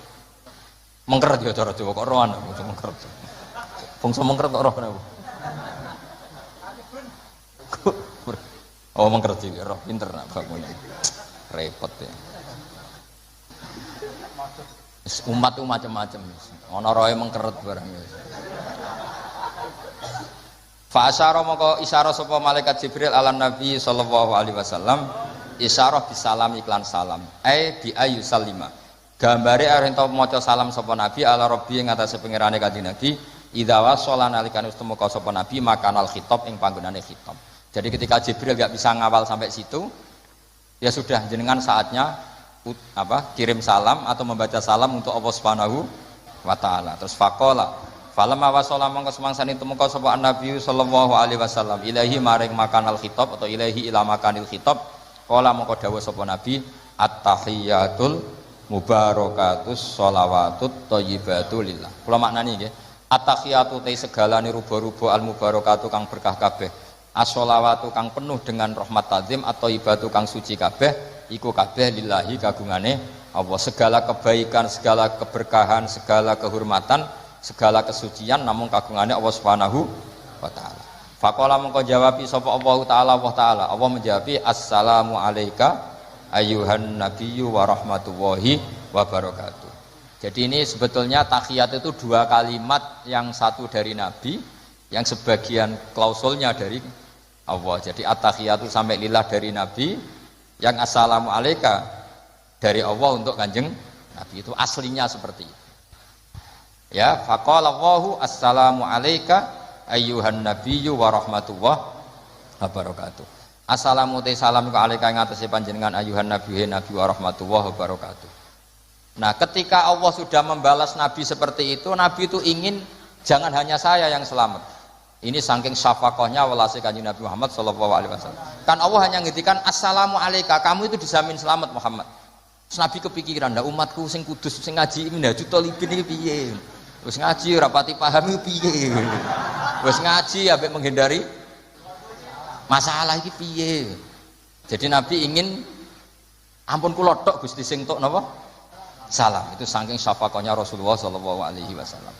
Makanya tak baca biar semua tambah mahabbah kepada Rasulullah sallallahu alaihi wasallam. Fa ahabba mongko kepengin itu seneng banget. Fahabba mongko kepengin banget utawa seneng banget sapa an-nabi sapa Kanjeng Nabi Muhammad sallallahu alaihi wasallam ayakuna yen ta ana iku li ibadillah kedhe pira-pira kaulen Allah as-solihina kang saleh kabeh apa nasibun apa jatah bagian min hadzal maqam isang ilah maqam. Faqala mongko dawuh sapa nabi assalamu alaina wa ala ibadillahi sholihin. Jadi nabi nambahi piyambak, ampun saya tok Gusti tapi juga untuk semua hamba yang soleh. Ya soleh itu kelas-kelasan, ada yang kelas wali, kelas amatir, kelas rakyat. Pokoknya kelas rakyat itu yang gak zina ya soleh, yang gak maling ya pokoknya yang gak dosa gede ya soleh. Senajan to pentino rokokan yang perapatan pokoknya dosa gede ya soleh. Pokoknya sesuai kelas masing. Ya kalau kelas awam kan pokoknya wabistina binil kabair tufaru soghairu wajal wudhu yukaffiru. Gak ngelakoni dosa gede ukuran orang awam ya wis napa? Soleh. Sampeyan kon ngilangi sak dosa cilik, ora oleh delok wong wedok, gak oleh ngrasani ora gremeng wis taqabbal wa minna minkum. Salah bakalan wis sebutane. Bar diudoni jadi ada yang mari cari. Sabar deh, Pak. Sing ilang dosane tak gajarane. Delok wong wedok 15 udune pisan. Berarti sing kanthil iki piro? 14. Ini umatnya Nabi bagian kacau, tapi nggak apa-apa. Nanti juga dapat syafaatnya Rasulullah SAW. Ya, jadi Nabi ketika dapat salam dari Allah, beliau ingin salam itu tidak hanya untuk beliau, tapi untuk semua yang soleh, untuk umatnya. Makanya Nabi menambahkan sendiri, Assalamu alaina wa ala ibadillahi sholihin.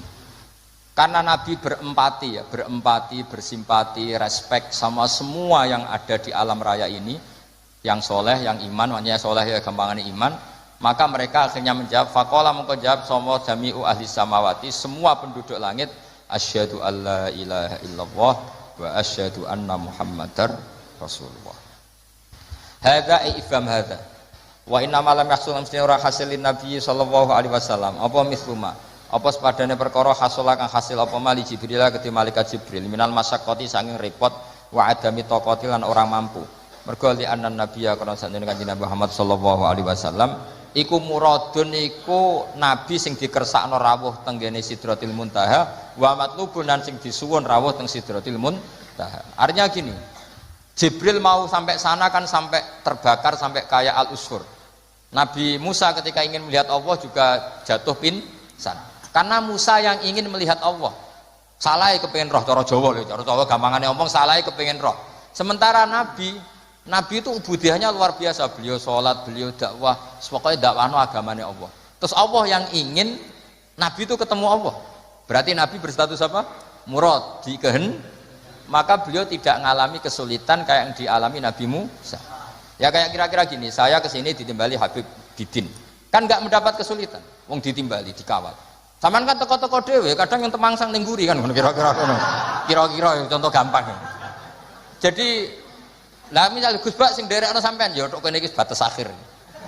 Nganti tok munggah diamuki wong, kowe sapa kono ngarep ngono. Ya kira-kira gitulah contoh gampangnya gitu. Nah, Nabi ini muradun wa matlubun, memang beliau dikehendaki Allah ketemu Allah. Sehingga agak ngalami kesulitan kayak yang dialami Jibril dan Nabi Musa. Itu maksudnya apa? Li'anan nabiyya sallallahu alaihi wasallam muradun wa matlubun. Fa'ata mongko paring ing Kanjeng Nabi sapa Allah kekuatan ing kekuatan wastidadanan kekuatan persiapan litahammuli hadzal maqam maring nanggung utawa bebane ikilah maqam. Bi khilafi sairil makhluqati lan berbedani pira-pira makhluk. Lam yutik ora kuasa sapa ahadun wong suci minhum sang para makhlukat hadzal maqam ikilah maqam. Walidzalika lan krana are iki adamu itaqati ahadin minhum. Lama tajalan semangsane muncul sapa Allah walal jabal ing atase gunung indakka mongko dadi hancur apa jabal wa ghara lan luruh apa jabal fil ardi ing dalam bumi wa kharra lan tersungkur sapa Musa saikon hale kesem berminal jalali saking haibahe Allah dil jalali wal ikram. Mergo ni anna Musa kron sak temene Musa muridun wong sing karep ketemu pangeran wa talibun lan sing kepengin ketemu pangeran. Tapi pangerane dhewe kan gak janjian. Maksudnya pangeran itu urung janjeni ketemu Musa wae sing kepe, maka prosedur itu harus ditempuh. Sementara Nabi Allah yang ingin ketemu. Beda napa mboten? Ya beda sekali. Yang ngojak ngaji sesuk pinter dhewe. Tapi aja terus kula sing kesel sampean sing kepenak. Wa Muhammad dan asatan kanjeng Muhammad sallallahu alaihi wasallam muradun iku sing dikersakno wa matlubun lan sing diminta. Jadi kenapa Nabi Muhammad tidak mengalami kesulitan karena memang Allah yang menghendaki ketemu sehingga diprosesnya dipermudah matlub. Ya. La wa farqun kabirun bainal maqamin. Wa hadza farqun kabirun bainal maqamin. Wa hadza utawi iki maksudnya iku farqun iku perbedaan kabirun kang gede bainal maqamin ini antarane dua derajat. Maksudnya derajate murid ya rontok kangelan tapi nak derajate murid mudah. Ya contoh gampang gitu loh. Kamu dipanggil presiden, tentu dipersiapkan semua untuk ketemu kamu. Tidak kowe demo. Udan panas urung mesti ketemu. Wong kowe sing karep, ora presidene sing karep. Lah ini Nabi Muhammad sallallahu alaihi wasallam ini Allah yang menghendaki ketemu, maka prosedurnya semuanya mudah. Tapi Musa yang ingin, maka enggak semudah yang dialami Rasulullah sallallahu alaihi wasallam. Terus kula insyaallah mangke selapan ba'da Syawal ngaos malih, kula niki izin. Tapi bukan karena apa-apa, memang saya punya adat meskipun di Damaran saya juga libur. Jadi kalau Rejab, puasa, Syawal itu banyak santri-santri saya khataman. Kita juga menyiapkan ngaji khataman, ngaji puasa. Ya semacam-macam lah. Yang jelas ya memang sudah adat saya seperti itu. Jadi ini bukan ada masalah. Nanti ngaji lagi ya di setelah selapan Syawal. Saya tidak tahu apa setelah Syawal apa dulu kok dan nanti. Setelah sampai nanti kalau ditanya istri kamu dapat ilmu dapat ya. Buktinya apa? Ini fotokopinya. Kalau disuruh baca rekamannya Gus baca ulang. Jadi kalau istri kamu nuntut buktinya apa kalau ngaji? Nih bawa apa? Itu nanti yang ingin ya motokopi di teman-temannya, yaitu sudah saya ijazahkan ya. Jadi yang tidak punya motokopi yang ada di teman-teman, yaitu luar biasa. Ben nambahi mahabbah kita sama Rasulullah Shallallahu Alaihi Wasallam. Jadi kalau nasib saya baik, itu kalau kalian tidak paham, itu akan ngomong gini, wah ilmunya Gus Ba tinggi, sehingga kita tidak paham. Itu kalau nasib sedang baik. Kalau nasib saya buruk, itu minim artikulatif sehingga menjelaskannya bulat, itu pasti nggak pinter orangnya, menerangkan saja tidak mudah difahami. Tapi kalau nasib sedang baik, sampeannya nggak paham malah muji ilmu saya yang tinggi, padahal kadang nggak memahamkan memang rumusnya itu salah sehingga bulat. Tapi insya Allah nasib saya malam ini baik. Begini, saya dulu pernah berdoa berkali-kali sama Allah Subhanahu Wa Taala bahwa saya ingin membaca Quran itu fasih fil makna. Fasih itu artinya jelas, runtutan logikanya jelas. Sehingga barokahnya fasih itu logika Quran atau logika yang dibangun Quran itu menjadi benar-benar logika yang diterima siapa saja, termasuk diterima oleh orang kafir. Kita tahu Umar itu masuk Islam sebelum mondok apa enggak pernah mondok? Sebelum mondok, enggak pernah beliau ngaji tafsir. Enggak pernah mondok. Tapi beliau dengar Quran itu paham. Karena logika yang diutarakan Quran itu logika sesuai fitrah salimah. Sesuai akal yang sehat. Saya di mana-mana cerita karena ini kebanggaan para mufassir. Ketika Jubair bin Mut'im bin Adi menceritakan bapaknya yaitu Mut'im bin Adi. Beliau adalah orang yang sangat pintar sekali sehingga didelegasikan oleh kafir Quraisy untuk jadi negosiator di Asra Badrin. Jadi perang Badar itu kan ada Asra Badrin, orang-orang kafir yang ditawar Islam. Kemudian orang ini diutus untuk jadi negosiator. Singkat cerita pas datang ke Madinah pas Rasulullah SAW baca surat Wattur wa kitabim mastur fi raqim mansur sampai ayat am khuliqu min ghairi syai'in am humul khaliqun sampai ayat am khalaqus samawati wal ard. Di ayat itu Allah menceritakan kalau Tuhan-Tuhan yang kamu anggap Tuhan itu sebagai Tuhan, misalnya Lata, Uzza, Manat, gak apa-apa kata Allah. Tapi kata Allah saya minta bukti prestasi mereka apa kalau sebagai Tuhan itu. Apakah pernah ikut menciptakan langit bumi?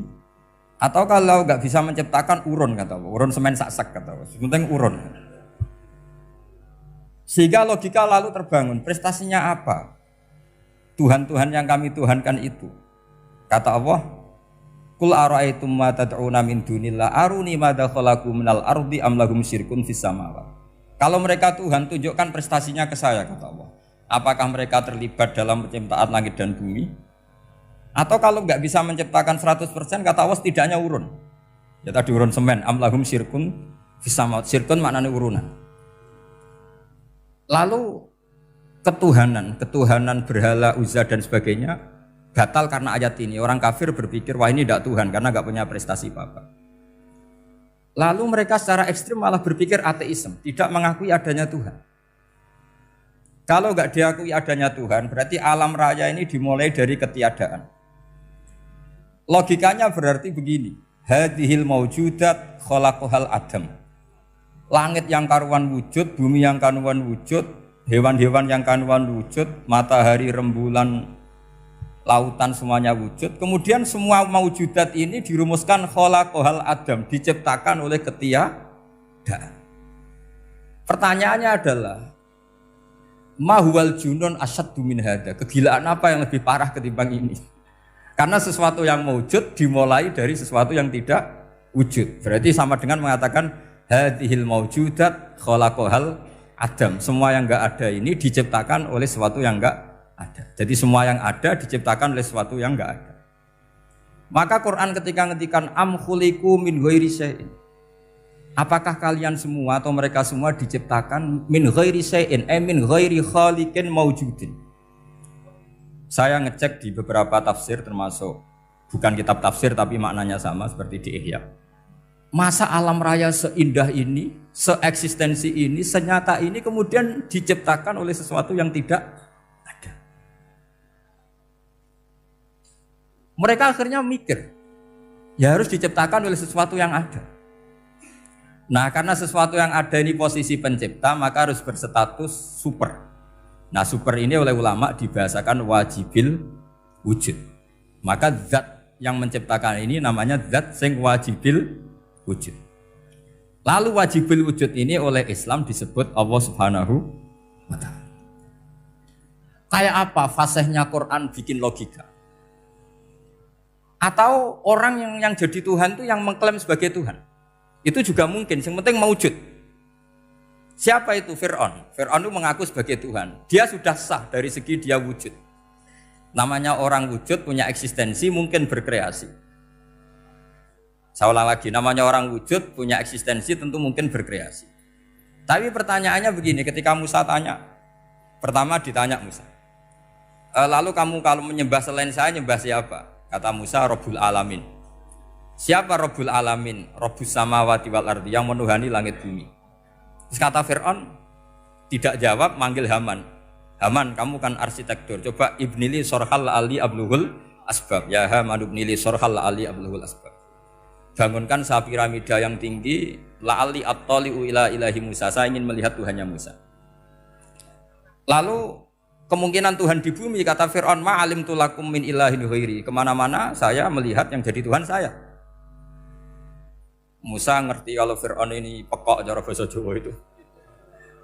Itu menerangkan sifatnya Allah itu dengan sifat yang sederhana. Tapi justru dengan sederhana ini Fir'aun tidak bisa jawab. Terus Nabi Musa ganti argumentasi, Rabbukum wa Rabbu abaikumul awalin. Yang nuhani nenek moyang kamu, leluhur kamu. Itu terperangah, kagetnya bukan main Fir'aun. Karena para umatnya, para punggawanya lalu berpikir, kalau ini Tuhan, berarti buyut-buyutnya enggak ada Tuhan. Kan Tuhannya datang terlambat. Makanya Pak Jokowi kalau dituduh PKI enggak terima. Saya ini lahir tahun berapa gitu. Pas ada PKI itu masih 4 tahun. Masa ada PKI balita? Ini enggak, ini ada Tuhan balita, Tuhan terlambat. Pertanyaannya adalah kalau Fir'aun itu Tuhan, lalu bapaknya, mbahnya, buyutnya Tuhannya siapa? Makanya ketika Allah disifati Nabi Musa, Rabbukum wa Rabbu abaikumul awalin, yang nuhani nenek moyang kamu, itu kagetnya bukan? Dan semenjak itu banyak punggawa Fir'aun yang iman. Ini yang akhirnya nanti jadi waqala rajulun mu'minum min ali fir'auna yaktumu imana. Atau yang menjadi ayat wajah rajulun min aqsal madinati yas'a. Kenapa mereka menjadi iman? Karena logika Fir'aun Tuhan itu gugur, runtuh. Bisori khil hujjah, dengan logika yang sangat transparan. Jadi ini perlu belajar tauhid. Jadi kalau sampean sudah kalah suara, jangan kalah logika. Kalau sudah kalah suara, kalah logika, jangan kalah tinggal mendengar saja kok tidak paham bangunnya gitu. Jadi ini sering saya utarakan. Makanya banyak ulama mengatakan fasihu ibaratil Quran itu bukan sekedar notnya atau sajaknya kalau boleh dibilang saja, tapi karena runtutan cara berpikirnya. Maka kelihatan sekali di tema-tema Quran. Ketika nyifati Allah Rabbus samawati wal ardi tidak mengalahkan Fir'aun, justru dengan sifat yang ringan Rabbukum wa Rabbu abaikumul awalin bisa mengalahkan Fir'aun. Nah, kenapa sekarang orang tidak fasih baca Quran? Karena tadi perangkat itu tidak cukup. Saya berkali-kali matur, juga sering matur Mbah Mus. Saya itu sekarang masih belajar Al-Ibris, Mbah Misbah, Marbawi, semua khazanah tafsir, baik yang bahasa Jawa, bahasa Melayu itu masih saya pelajari. Termasuk saya pelajari lughatnya. Mulai lughat yang setengah benar sampai macam-macam. Saya tadi matur sama Profesor Said Aqil Al-Munawwar. Memang bacanya harus urut Said Aqil Al-Munawwar. Karena sekali salah Said Aqil Sirat. Sebenarnya enggak apa-apa, ini sama-sama orang alim. Cuma tidak tahu nasib di publik ini, nggak tahu saya ya, macam-macam lah gitu. Namanya orang banyak, nggak usah dijelaskan. Tapi semuanya baik. Saya pernah ketemu Pak Said Aqil Sirat itu bilang gini, Gus, orang jadi wali itu sebabnya dua. Mungkin kalau kayak jenengan banyak pecintanya, yang doakan banyak. Kalau saya banyak yang benci, wah itu ngirangi dosa gitu kan. Batinku dasar wong alim bener wah. Jadi beliau nikmati memang itu. Karena mbah-mbahnya beliau itu sama dengan mbah saya yang dari keluarga Kudus. Buyut saya itu kakaknya buyutnya Pak Said Aqil. Jadi makanya jangan pernah benci orang alim. Orang alim bulet atau kayak opo itu masih saja punya alasan. Saya itu dengar Kiai Bisri, cerita Kiai Bisri itu tidak ada yang serius. Dulu ketika ada polemik haji yang mu'alim, itu orang kumpul semua di sini. Kata Kiai Bisri, sudah nunggu Mbah Fadl. Mbah Fadl sudah di rumah. Ngiranya orang itu ya Mbah Fadl rawuh dileteh. Setelah lama Mbah Fadl tidak datang. Loh Kiai Bisri Mbah Fadl tidak datang. Lah ya di rumah. Lah mana kok tidak ada? Ya di rumahnya sendiri. Karena beliau enggak pernah bilang di rumahnya. Orang saja yang kepikiran kalau itu rumah leteh. Itu mirip seperti guyonannya Rasulullah SAW. Nabi itu kalau guyon itu tidak pernah bohong. Makanya di tiba itu disebut wayam zahu wala yaqulu illa haqqan. Nabi itu ya guyon, tapi enggak pernah bohong. Yang bohong kan khayal kamu. Masyhur itu ada orang sepuh sowan Nabi. Di kitab saya itu perempuan, tapi di beberapa kitab lelaki. Saya tidak tahu pastinya berapa. Biasanya ahli hadis mentahmilkan ta'addudul qissatain atau ta'addudul waqi'atain. Oke, kita bayangkan itu perempuan. Ya Rasulullah, saya ini tergesa-gesa, nanti takut kemalaman. Ini orang sepuh. Jadi jangan kamu bayangkan Nabi Suwani wong ayu nom nanti jadi hoax. Orang sepuh. Oh di sini aja, tidak usah tergesa-gesa pulang kata Rasul. Lah nanti gimana, saya jalan kaki ya Rasulullah sampai kampung saya itu nanti malam. Kata Nabi, la ahmilan naki alab hinako. Santai saja nanti tak pinjemin anaknya unta. Kata perempuan tadi, ma fa'altu bibninako. Apa yang bisa saya lakukan dengan anaknya unta? Sudah tenang saja kata Nabi. Setelah mau pulang, disiapkan unta, ya unta tua, unta layak dinaikin. Ya Rasulullah ini kok unta tua, katanya anaknya unta. Nabi dengan santai, oh masih tua ya anak unta. Jadi itu menafsirkan anaknya unta cilik itu kan pikirannya kamu kan. Sebetulnya anak unta itu ya tua pun anak unta. Maka saya itu yang termasuk bangga. Nasib saya nanti insya Allah kayak Gus Mus, kayak Gus Dur. Sampai tua dipanggil Gus. Tapi saya niatnya lebih buruk. Supaya nanti kalau saya salah pantas ngijek Gus. Tapi dalam kompetisi kadang Gus itu kalah. Itu dulu di Pondok Sarang tuh kalau ke WC itu antri. Itu yang di WC didodok. Supaya cepat keluar. Ayo cepat keluar, saya Gus. Dikira teror Gus itu yang di WC menjadi takut. Yang dalam WC gak kalah, saya malah kiai. Iya. Jadi memang kacau, kalau sudah logika itu kacau. Tapi di Ihya kitab yang populer dikaji di pesantren, itu ada babnya. Qadiyat itu pengarang tentang betapa wajibnya takdim sama Rasulullah. Tapi punya bab mizahun Nabi, guyonan-guyonannya Kanjeng Nabi. Cuma Nabi seninya tadi, wala yaqulu illa haqqan. Meskipun guyon itu enggak pernah bohong, itu butuh seni itu. Bohong guyon tapi tidak pernah bohong. Tapi umatnya ada saja yang pernah niru, ya termasuk Ki Bisri tadi. Sudah nunggu Mbah Fadl, sudah di dalam. Ketika ditunggu ternyata ya dalamnya Mbah Fadl sendiri, bukan di dalam Ada seorang raja yang gemar kawin karena orang Arab gemar kawin. Itu setiap ada perempuan cantik ingin dinikah. Nikah itu masih baik, jadi sama ndak usah anti. Soal kamu dengki sama orang poligami itu ya hasud gitu. Yang layak biar poligami, asal ada yang mau dan siap-siap ada tambah satu, hilang satu. Biasanya kan gitu. Singkat cerita dia itu cinta sama seorang perempuan. Nah perempuan itu ditanya-tanyakan sama pemuda situ ajudan dia. Gimana saya boleh nikah itu? Jawabannya tadi kaifa tankihuha wa qad ra'aitu qabbalaha rajulun. Kok kamu nikahi gimana? Saya pernah melihat dia itu dicium seorang lelaki. Kamu itu seorang raja, masa nikahi perempuan yang pernah dicium seorang lelaki? Wah itu miso-miso raja. Udah enggak. Saya ini raja muslim soleh, masa nikahi orang yang pernah dicium lelaki? Suatu saat si pemuda ini menikahi perempuan itu. Mangkelnya bukan main, karena dia saingan sama raja, gak mungkin menang. Satu-satunya menang itu bikin hoax tadi itu.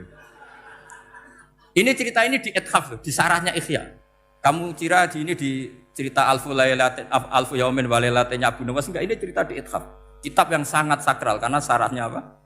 Ihya. Setelah nikah, maki-maki raja. Orang tidak punya harga diri, perempuan pernah dicium orang kok dinikahi. Tadri mandalikar rojul, kamu tahu siapa lelaki itu? Huwa abuha, itu bapaknya. Oh terajan wasem, enggak ngerti gitu. Jadi apa? Kiai-kiai dulu itu rileks. Sehingga saya datang ke sini ketika diminta sama Mbak Mus. Sebenarnya enggak diminta, diperintahkan.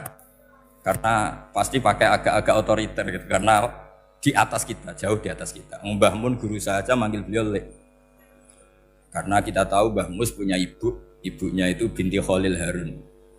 Mbah Khalil itu, saya punya manakibnya banyak tentang Mbah Khalil Harun. Jadi beliau itu adiknya Umar Harun. Mbah Umar Harun itu dulu alim-alimnya Ki Sarang, setelah Mbah Ghazali itu Mbah Umar Harun. Termasuk Mbah Khalil Harun yang ngaji sama kakaknya Umar Harun. Setelah beliau alim alama, singkat cerita setelah menyelesaikan pendidikan, pindah ke Kasingan itu dibawain santri oleh kakaknya, namanya Umar Harun. Nah Mbah Harun itu punya istri namanya Mbah Sinto, itu saudaranya Mbah Ghazali. Makanya Mbah Mun manggil Mbah Mus itu Lek, karena Mbah Mun ke Mbah Ghazali itu Mbah Mun Nyai Mahmudah binti Ahmad. Ahmad ini bin Su'aib. Su'aib ini juga menantunya Mbah Ghazali. Terus Mbah Ghazali, berarti Mbah Mun dari Mbah Ghazali generasi kelima. Kalau Mbah Mus kira-kira ya Mbah Mus, Nyai Bisri, Mbah Khalil. Nah Nyai Sinto ini sudah saudaranya apa? Mbah Ghazali. Berarti Mbah Mun dengan Gus Mus itu kalah satu tokoh di urutan nasab, makanya manggil apa? Lek. Tapi Mbah Mus orang baik, tidak pernah manfaatkan itu. Yang sering manfaatkan Mbah Nawawi itu. Karena pernah sepuh itu, wah sembrono kalau sama saya itu. Saya di mana-mana itu digosipkan murid beliau. Ya saya ikhlas saja. Itu satu-satunya harga diri Mbah Nawawi, ya saya ikhlas.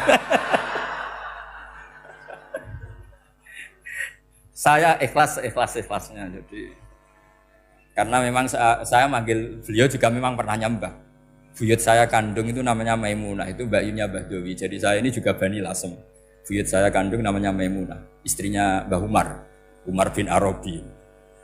Melahirkan mbah saya sampai ibu saya sampai saya. Saya teruskan. Jadi cobalah Quran itu dibaca secara fasih. Kalau ingin baca fasih caranya gimana?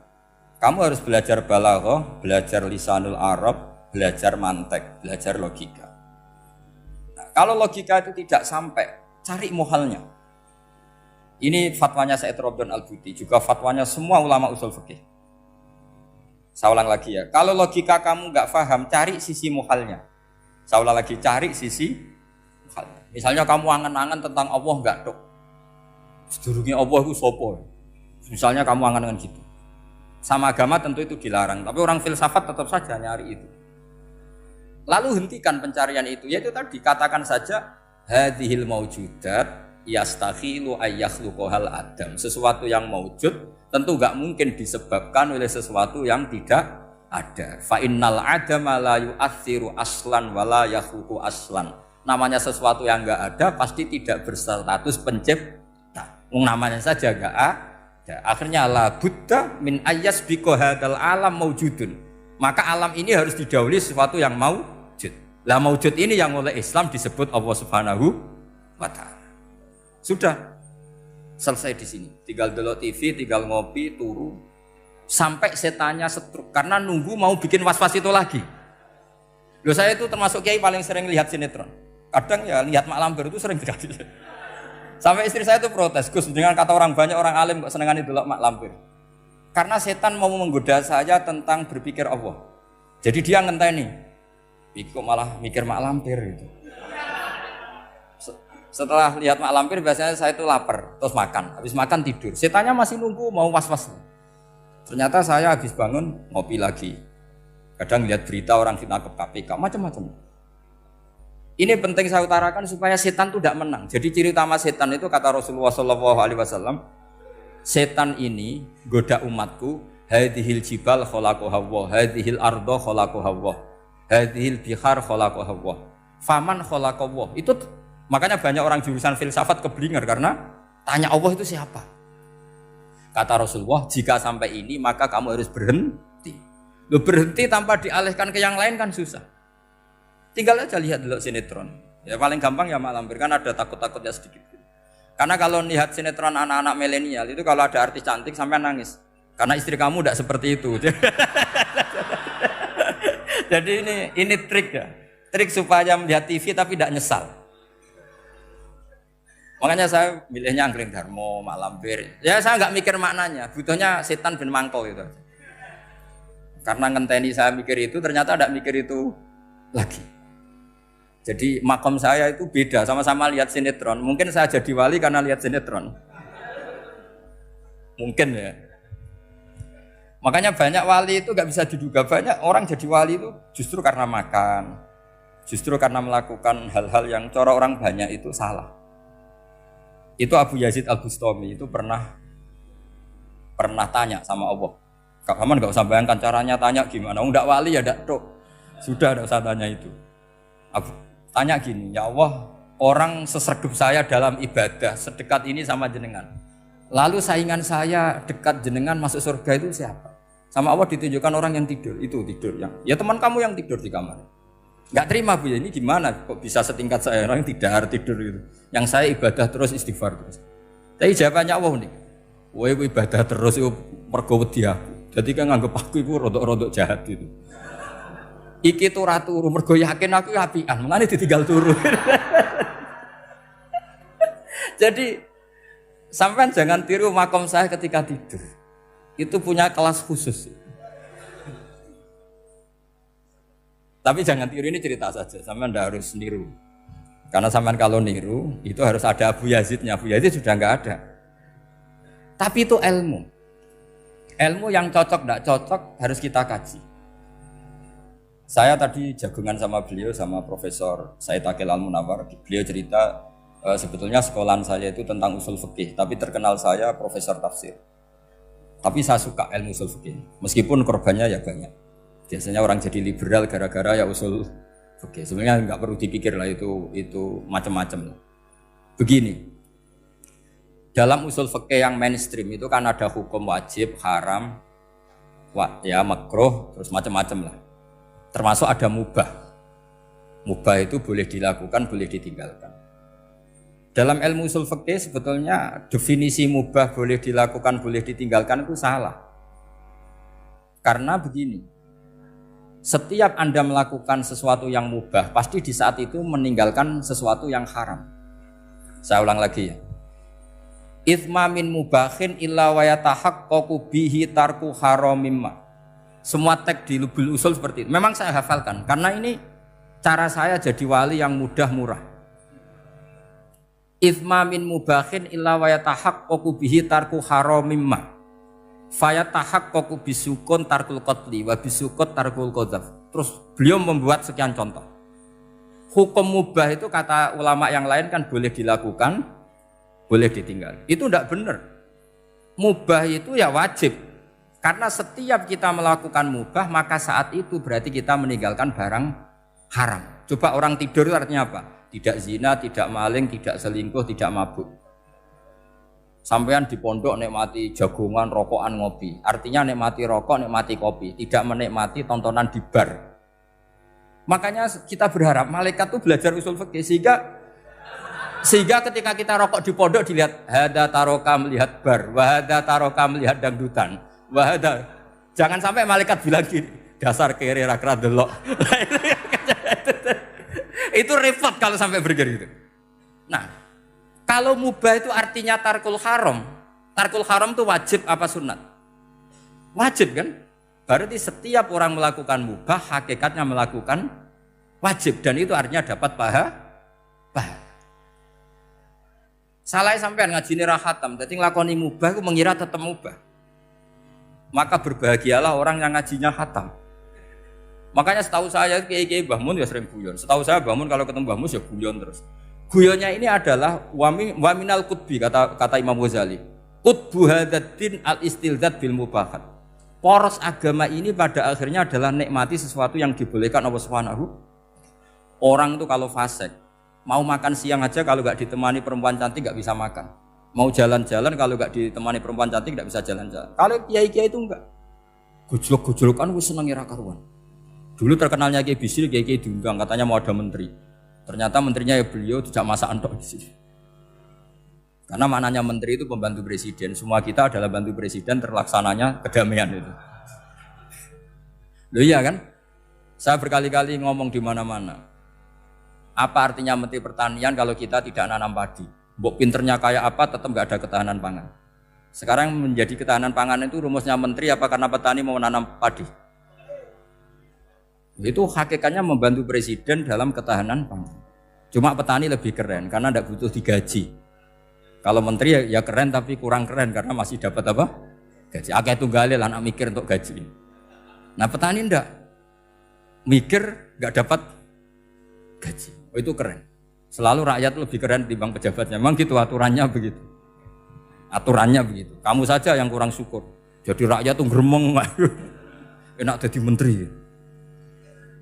Ya sudah itu hak kamu. Tapi saya tidak berpikir seperti itu. Maka saya ulang lagi ya. Kenapa saya ngomong seperti ini? Supaya tadi saya sudah bilang, saya sudah enggak menang dalam suara, harus menang dalam logika. Karena ini audisi, ini audisi. Di kabar Mbah Mus, nanti yang menang siapa tidak tahu saya. Tadi Pak Mu'ad, sekarang saya, kemarin Gus Zofur, enggak tahu saya. Nanti masuk nominasi apa enggak tahu. Begini. Kalau artinya fi'lul mubah itu tarkul haram, saya ulang lagi. Kalau fi'lul mubah itu artinya tarkul, maka mubah ini spesial sespesial-spesialnya. Sehingga Allah kadang ngendikan sederhana sekali. Wa min ayatihi manamukum bil-laili wan nahar. Termasuk ayatnya Allah adalah kamu ditakdir tidur malam hari maupun siang hari. Kalau kamu enggak malam hari, subuh hari, pagi hari, siang hari. Kenapa dihitung wa min ayatihi? Sekarang kalau ada pakar medis, pakar kesehatan bilang, ini kalau kurang istirahat mati, kalau kurang istirahat jantungan. Berarti tidur adalah menghilangkan penyakit jantung.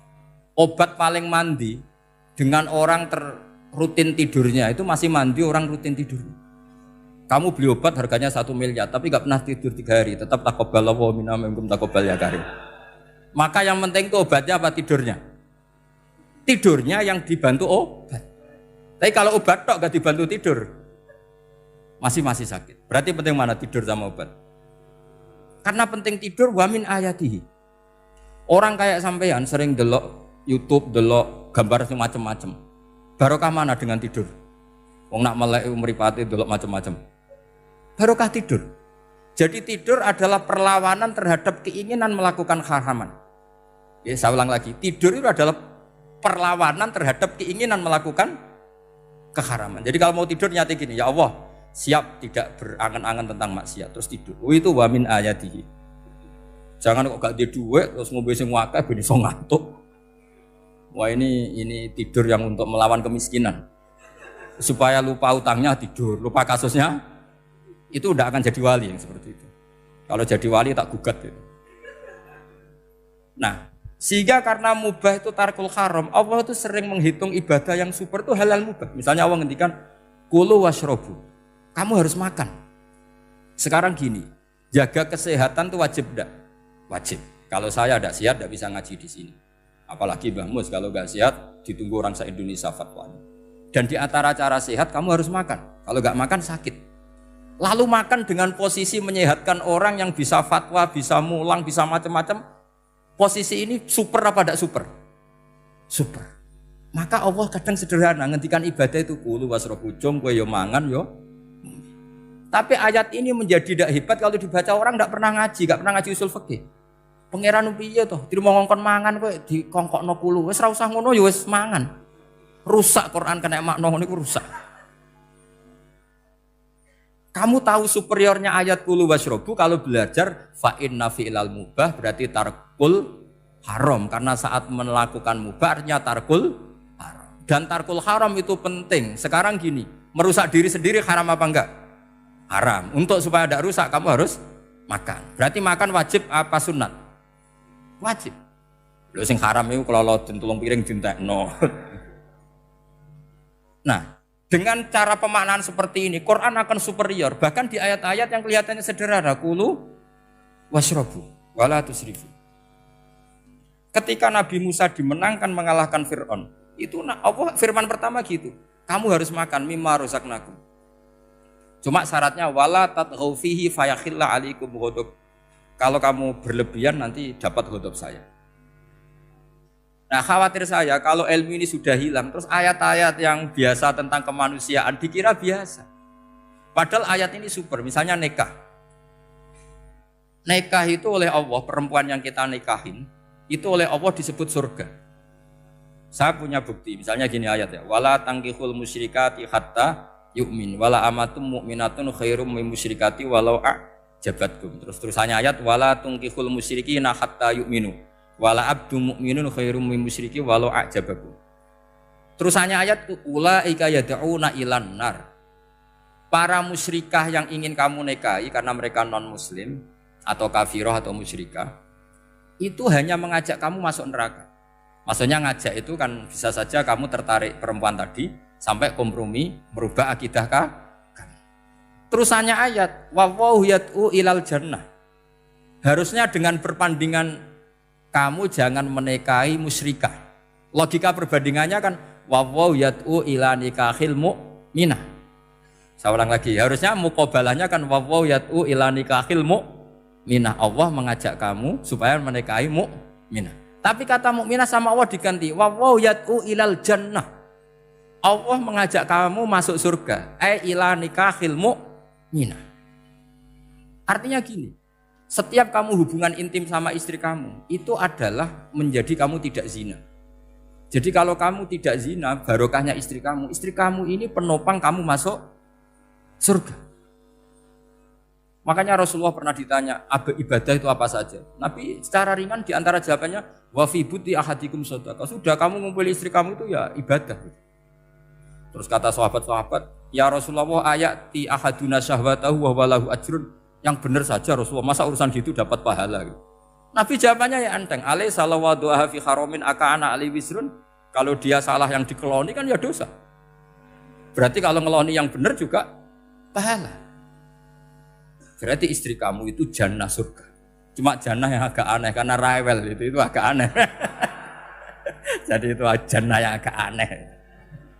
Maka supaya jannah ini tidak aneh, kata Rasulullah itu cara bersuami istri itu kata Rasulullah halla jariyatan tula ibuka wa tula ibuka. Sebagian riwayat halla jariyatan tudhahikuha wa tudhahikuka. Kamu cari perempuan yang gampang guyon, gampang rileks. Mula abah itu rileks, mudhahaka ya rileks. Saya berkali-kali cerita, saya ini termasuk orang yang nggak pernah diskusi penting sama istri saya. Karena takut tegang, biasanya kalau tegang itu yang suaminya kalah. Jadi saya itu nggak pernah diskusi penting. Saya kemarin mau ke Pasuruan ya, mau ke Peloso itu ditanya, mau kemana? Ya tidak tahu. Terus pulangnya kapan? Ya enggak tahu. Wong kok rohan. Ya saya senang saja. Enggak roh itu artinya kan bodoh. Orang bodoh itu enggak mukallaf, artinya enggak dosa kata saya. Jadi saya ngambil hikmahnya saja. Anda tahu, ditakoki kok jawabannya ora jelas.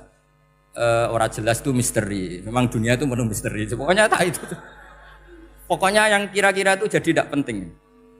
Rasulullah tuh kalau debat sama istrinya ya milih gitu, milih mula abba mudhahaka. Saya punya sekian cerita betapa Rasulullah tuh rileks ngadepin cemburu-cemburunan. Sayyidah Khadijah tentu orang yang super bagi Rasulullah. Sampai ketika adiknya Sayyidah Khadijah, kalau nggak salah namanya itu Halah itu, kalau datang itu Rasulullah itu menjamu karena mengingatkan suara Khadijah. Kalau muji Khadijah itu sudah langit Rasulullah. Sehingga Aisyah itu cemburu. Bagaimana Anda selalu muji Khadijah? Waqad abdalakallahu khairan minha. Allah mengganti yang lebih cantik ketimbang Khadijah dan lebih muda. Maksudnya Aisyah.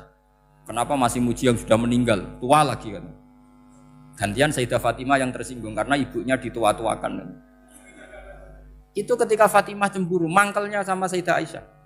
Mangkel manusiawi loh. Enggak usah kamu jadi Syiah terus benci Aisyah itu. Karena kalau kamu jadi benci Aisyah berarti kamu nganggap Aisyah itu salah. Dan itu efeknya di Rasulullah, berarti Rasulullah milih istri yang salah. Makanya kita ini mazhabnya ahli sunnah. Abu Bakar tidak mal'un. Kenapa tidak mal'un? Kalau kamu bilang Abu Bakar mal'un berarti Rasulullah salah pilih teman. Umar tidak mal'un karena Rasulullah pasti milih teman yang benar. Begitu juga milih istri yang benar. Dalilnya tidak usah jauh-jauh.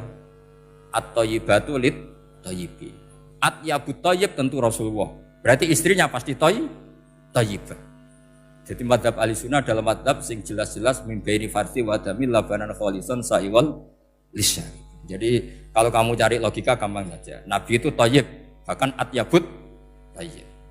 Padahal kata Allah at-thayyibatu lit-thayyibi. Ya jelas ya.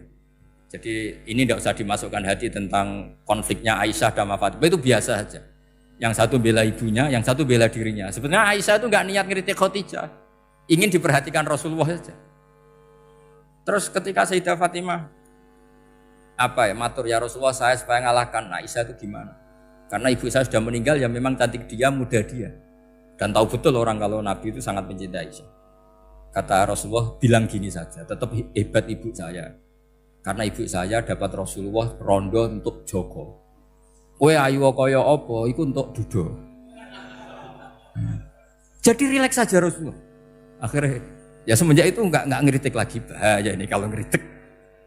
Khadijah itu kan sudah umur 40 tahun. Janda dapat Joko.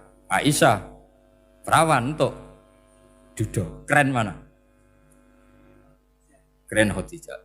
Jadi tidak semua masalah itu Nabi itu menyelesaikan cara ekstrim. Nabi itu biasa mula apa? Santai rileks. Nah kalau para mbak-mbak ini ingin jadi surga yang enggak aneh, syaratnya jangan rewel, karena di surga itu enggak boleh ada orang rewel. Tapi kalau enggak rewel sementara suami kamu enggak bener, ini namanya goblok. Maka kata Mbah Mun kalau ngijazahi santri-santrinya, "Cung bojomu kudu rewel, enggak ngono fakir," kata Mbah Mun. Tapi santri yang di belakang gremeng, "Iya Mbah, nak fakir, nak jantungan mati." Makanya sering itu. Jadi di antara ulumil Quran itu ada istilah maudhi'ul mutmar mengganti maudhi'ud dhamir atau maudhi'ul lafzi menggantikan lafdan akhar. Itu memang agak jadi medhi ilmu tafsir, tapi bagi pelakunya itu menjadi gampang. Ya tadi, ketika Allah melarang nikah hal musyrikah, saya ulang lagi. Ketika Allah melarang nikah hal musyrikah, normalnya perbandingannya kan wallahu yad'u ila nikahil mu'minah. Tapi sama Allah digenti, wallahu yad'u ilal jannah. Itu menunjukkan bahwa nikahul mukminah adalah al jannah. Karena kamu hubungan intim ya ibadah, diwamuk kowe sabar ya ibadah, nafaqoi ya ibadah, neng-nengan kejahatan senjata juga ibadah. Seru Bang, neng-nengan itu seru. Karena memang di antara sistem tubuh kita itu butuh masa-masa jeda. Itu mari cerdas. Karena tubuh kita ini tidak hanya butuh seneng, tapi juga butuh susah. Susah itu melahirkan kearifan. Jajal bojomu tahu minggat, mesti kearifan kamu meningkat. Jadi minggat itu ya penting. Nikmati saja. Loh, ini saya nggak ngajari keburukan. Memang seperti itu. Nah, saya berharap ilmu usul fikih ini tidak boleh hilang. Karena dengan ilmu usul fikih kita tahu mubah adalah tarkul haram dan tarkul haram adalah wajib. Maka Allah sering sekali membicarakan sesuatu yang mubah itu superior. Kayak tadi wa min ayatihi manamukum billaili wan. Nah, termasuk ayatnya Allah adalah kamu itu tidur. Cara berpikir tadi, kalau saya tidak tidur sakit, kalau sakit habis biaya banyak. Sementara tidur hanya butuh seperti ini. Betapa baiknya Allah. Dengan tidur bisa menjaga kesehatan yang kalau tidak dijaga berbiaya tinggi. Berarti dan naumul ibadah. Terus ulama bilang tidur itu ibadah. Kalau niatnya litaqawi alal ibadah. Tapi nak waya blojo turu lah itu sing masalah. Tapi tentu ilmu itu ada pembanding. Sekarang ketika kamu tidur itu tarkul wajib apa tarkul haram lah itu masalahnya. Seringnya kamu itu tarkul wajib. Waya mulang turu. Waya ngantor wong kerja turu. Lah itu tarkul haram atau tarkul wajib? Tarkul wajib. Kalau tarkul wajib berarti status tidur kamu haram. Sudah pinter ini sudah maju ini sudah maju. Jadi saya belajar usul fikih lagi-lagi karena untuk menjadi mufassir itu harus menguasai balaghah, menguasai usul fikih, menguasai lisanul arabi. Nah, lisanul arabi yang sering saya contohkan berkali-kali. Saya punya kitab namanya Ar-Risalah. Orisinil karangannya Imam Syafi'i. Saya baca beberapa kali khatam. Juga saya beberapa kali bacakan santri. Itu kalau memaknai Quran secara lisanul arabi itu gampang sekali. Gampang sekali.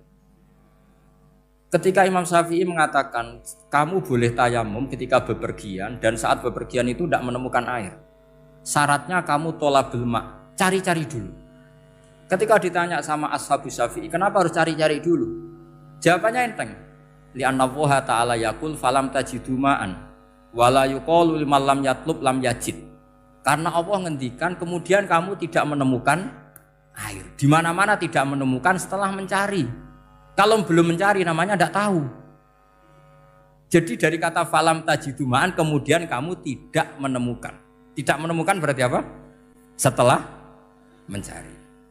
Sehingga beliau mensyaratkan dicari-cari dulu, baru berkesimpulan tidak menemukan. Nah setelah tidak menemukan, kamu baru boleh tayamum.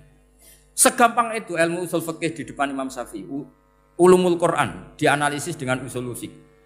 Ketika ditanya, kenapa Anda mensyaratkan nikah itu pakai wali? Ayatnya apa? Kalau hadisnya jelas, la nikaha illa biwaliyin mursyidin. Ayatnya apa? Imam Syafi'i secara enteng baca ayat fala ta'duluhunna ayyankihna azwajahunna idza tarawdu bainahum bil ma'ruf. Jika wanita yang kamu waleni, saya ulang lagi, jika perempuan yang kamu walikan, misalnya kamu punya anak yang umur 20 tahun ingin nikah sama seseorang. Sing seseorang ini layak. Ya misalnya kiai ya apal alfiyah. Tadi kata Mbah Mus itu muridnya Mbah Khalil itu alfiyah diwolak-walik apa? Saking seringnya belajar alfiyah kata beliau sampai santri apal alfiyah wolak-walik tapi raro carane jamak kosor. Karena dulu pondoknya mau pondok nahwu. Jadi kayak di ngelirap itu. Tonggone nganti apal fa'ala yaf'ulu fa'lan. Cinone weh apal saking bedino itu ujiane ra selawatan fa'ala yaf'ulu fa'lan wa ma fa'lan wa fa'ilun. Jadi pondok ya macam-macam. Itu saya tadi sampai mana itu? Tentang apa? Wali nikah tadi. Di bab fikih, saya ulang lagi di bab fikih. Itu kata Allah, jika perempuan yang kamu walikan itu ingin nikah, fala ta'duluhunna, jangan kamu larang. Kata Imam Syafi'i, kalau seorang wali tidak punya hak mewalikan, maka larangan jangan menghalangi itu tidak ada gunanya. Misalnya gini, Zaid itu tidak punya utang saya ulang lagi, Zaid tidak punya utang saya. Memang ini ilmu logika, Zaid tidak punya utang saya. Terus sampean bilang ke saya gini, Gus Bah, Zaid ojo tageh. Itu omongannya wong aneh apa enggak? Aneh kan? Tapi kalau Zaid punya utang saya 1 juta, terus kamu menasihati saya, Gus Zaid ojo tageh. Benar apa enggak? Wali itu punya hak melarang. Saya ulang lagi, wali berarti punya hak melarang putrinya tidak nikah. Sehingga diperintahkan Allah, kamu jangan pernah melarang. Berarti punya hak melarang. Kayak tadi, Gus ojo tageh, berarti aku dia hak nageh. Misalnya otoritas bandara ATR, pesawat Boeing sekian-sekian Lion bolehkan landing di sini karena operatornya punya hak melarang, juga punya hak mengizinkan. Tapi kalau orang lain kamu bilangin pesawat Lion nggak boleh landing di Semarang, orang lain yang nggak terkait dengan otoritas itu, aneh nggak omongan itu? Aneh. Kalau wali dilarang menghalangi perempuan ingin nikah harus memberi izin maksudnya, maka berarti wali punya hak menikahkan. Paham yang saya maksud? Makanya Imam Syafi'i mensyaratkan seorang perempuan yang nikah harus pakai wali. Jadi segampang itu. Kitab Ar-Risalah menerangkan ulumul Quran. Dan dalam banyak hal ulama dulu itu, makanya saya tadi berjanji karena Quran itu bisa kamu baca fase, kamu dengerin suara enak ya enak. Kamu dengerin logika yang enak ya enak. Jangan sampai kamu udah dua-duanya. Suaranya sudah tidak enak, logikanya tidak enak, itu kacau namanya. Ketika Imam Syafi'i ditanya, bagaimana hukumnya uzubah? Uzubah itu enggak nikah. Padahal ada hadis waman rohiba an sunnati falesa. Kata Imam Syafi'i ya enggak apa-apa. Kenapa? Fa inna Allah ta'ala dzakara 'abdan sholihan wa qala wa sayyida wa hasura wa nabiyya minas sholihin. Allah menyebut nabi yang soleh dan di antara nabi yang soleh itu ada yang berstatus hasur. Hasur itu tidak ada keinginan sama perempuan. Akhirnya tidak nikah. Berarti tidak nikah itu boleh karena ada nabi yang tidak nikah. Segampang itu dulu. Saya punya kitab, saya ini baru gencar-gencarnya kampanye kitab Syajaratul Ma'arif. Karena memang kitab itu bagus, menurut saya simpel dalam memahami Quran. Jadi anggap saja ini bentuk penghormatan saya sama Ki Bisri yang sudah mengkhidmai, mengenalkan ulumul Quran lewat tafsir Al-Ibris. Yang Ki Misbah punya tafsir Al-Iqlin. Memang dua beliau itu kalau yang satu ngarang terjemah Alfiyah, yang satu yang ngarang satu. Ini dua kutub yang berbeda, yang satu sangat rileks, yang satu sangat seperti itu. Nggak usah diterjemah nanti jadi repot.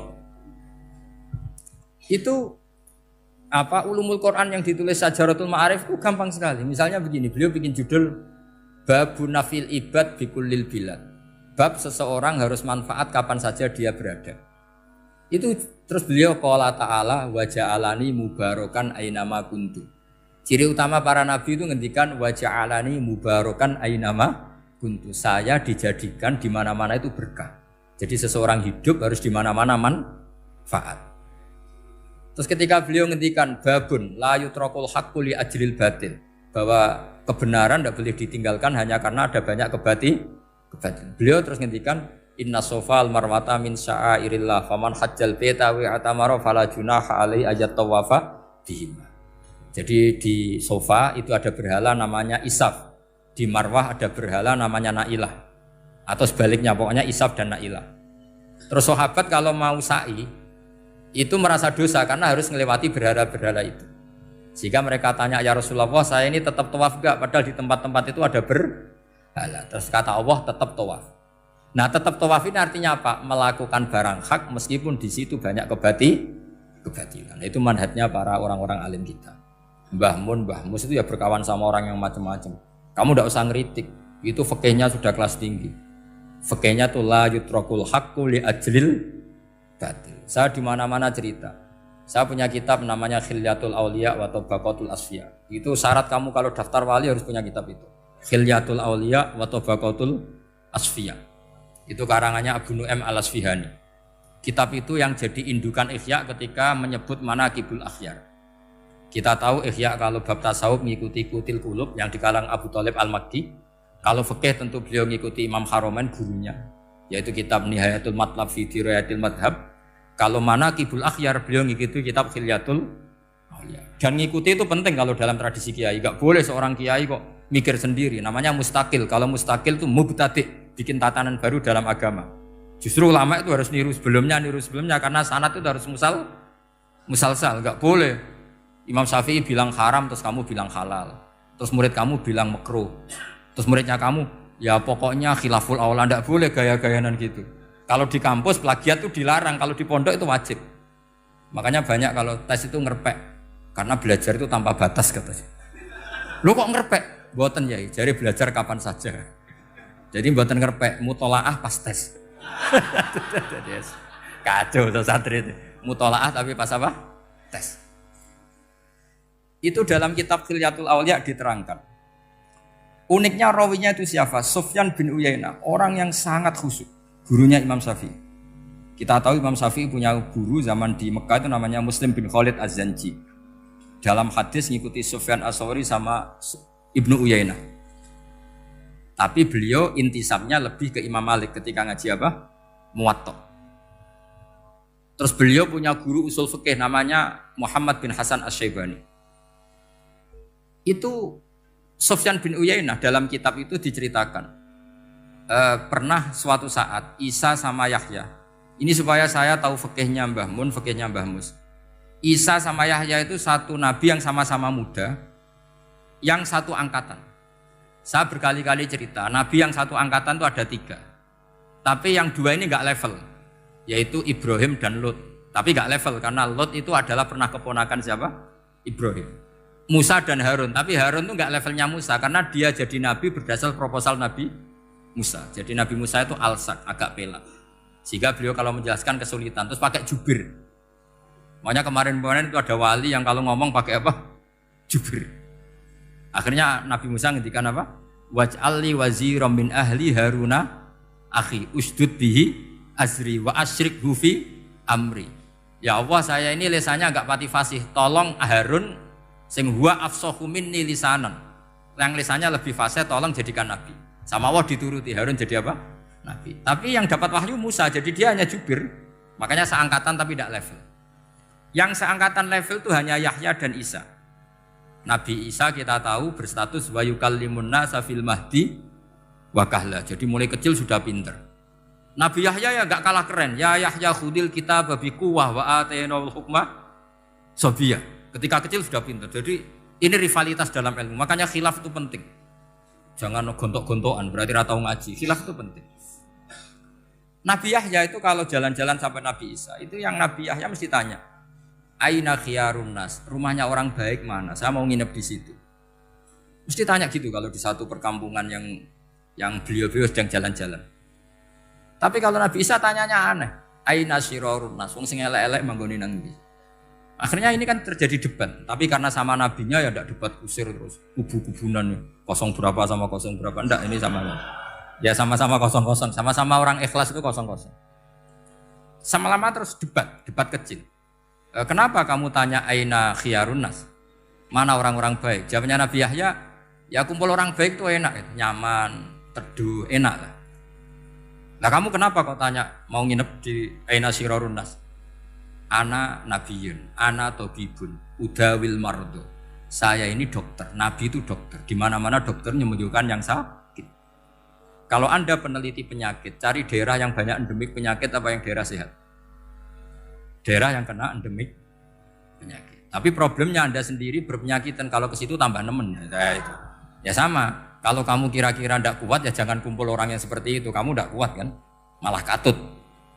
Tapi fikih-fikih kiai-kiai kita, guru-guru kita, berteman orang macam-macam tenang saja.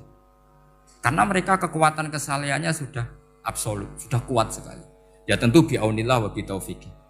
Sehingga kamu tidak usah meki para guru-guru kita. Saya pernah didhawuhi Mbah Mun. Ya Jong ya aku wis ketemu Megawati. Piye-piye Indonesia kudu damai. Engko nak tukaran yo repot. Jane yo piye aku yo kiai. Artinya beliau harus ketemu karena untuk supaya Indonesia itu damai. Beliau anggap saja makili religius, Bu Mega makili apa? Nasional. Dan Indonesia damai itu kalau ada kerjasama antara kaum nasionalis dan kaum apa? Religi. Jadi yang namanya damai itu penting sekali. Sampai Rasulullah itu pernah berdamai sama orang yang jelas-jelas kafir. Apalagi Indonesia belum sampai seperti itu. Yaitu kita tahu dalam Sulhul Hudaybiyah, Nabi berakad damai sama Suhail bin Amr, padahal kafir. Nah, kalau kamu Qur'annya sudah seperti itu, maka Qur'an itu punya kekuatan yang luar biasa. Ketika Sayyidina Ali konflik sama Sayyidina Muawiyah, itu dirumuskan kita berdamai. Setelah kita berdamai, terus ada pertanyaan begini. Lalu orang yang sedang konflik itu nak ketemu raine, roh raine wis ra seneng. Ning dinggon jenenge konflik ketemu raine wis ra seneng. Oke, kita pakai mediator, kata Sayyidina Ali. Akhirnya Sayyidina Ali pakai mediator, Muawiyah pakai mediator. Terus orang Khawarij bilang, dalilnya apa mediator itu? Enggak ada Qur'annya. Itu orang Khawarij. Sama nggak usah tanya kalau orang sekarang yang apa Gus? Wah itu mari fitnah, itu provokator berarti tanya gitu. Singkat cerita terus Sayyidina Ali itu agak marah karena beliau terbentuk oleh Quran. Itu spontan Sayyidina Ali baca ayat wa in khiftum shiqaqa bainihima fab'atsu hakaman min ahli wa hakaman min ahliya. Jika suami istri menghadapi konflik, di mana-mana konflik roh raine kan gak seneng. Maka yang keluarga lelaki kirim mediator, yang keluarga perempuan kirim. Terus dari Sayyidina Ali, wa ummatu Muhammad a'dhamu min amri rajulin wa imra'atin. Umatnya Muhammad lebih serius ketimbang urusan lelaki dan perempuan. Wong suami istri saja kalau konflik butuh mediator, apalagi hadhil segampang itu mereka istidlal. Jadi mediator dalilnya mana? Ya dalilnya wa in khiftum shiqaqa bainihima fab'atsu hakaman min ahli wa hakaman min ahli. Dulu Quran itu seperti itu. Nah sekarang problemnya Quran itu tidak dikaji seperti itu sehingga fasihul ibarat atau fasihul akli atau balaghatut ta'aqqul itu enggak ada. Makanya saya ini pengagum kitab Ibnu Hajar al-Asqalani yang nyari Bukhari. Kata Ibnu Hajar al-Asqalani termasuk mukjizatnya Quran adalah al-iltizat al-akli. Akal itu menjadi nyaman. Itu uniknya yang dicontohkan seperti ngaji saya malam ini. Misalnya Allah ngendikan am khuliqu min ghairi syai'in, yang namanya maujudat tentu diciptakan sesuatu yang maujud. Karena akal akan tersiksa ketika dicekoki gini. Hadhil maujudat khalaqahal adam. Tersiksa enggak akal kamu sebagai orang waras dicekoki pikiran hadhil maujudat khalaqahal adam. Ini maujudat disebabkan oleh ketiadaan. Mesti kowe ra iso turu. Barang rono kok iso gawe iku piye? Nah ini yang dimaksud dalam ilmu tasawuf ala bidzikrillah tatmainnul qulub. Jadi cara tenangnya hati itu macam-macam. Nak wong toreko wis wong kon wiridan. Nak kaya kula rada ahli akal, wis meneng. Alhamdulillah di pangeran sing wujud. Berarti hadil maujudat khalaqahal maujud. Berhubung maujud ini pencipta berstatus super. Super itu dalam agama disebut wajibul wujud atau musabbibul asbab atau kausa primamboh lah sauni-uni. Sing penting iku ora hadil maujudat khalaqahal ada.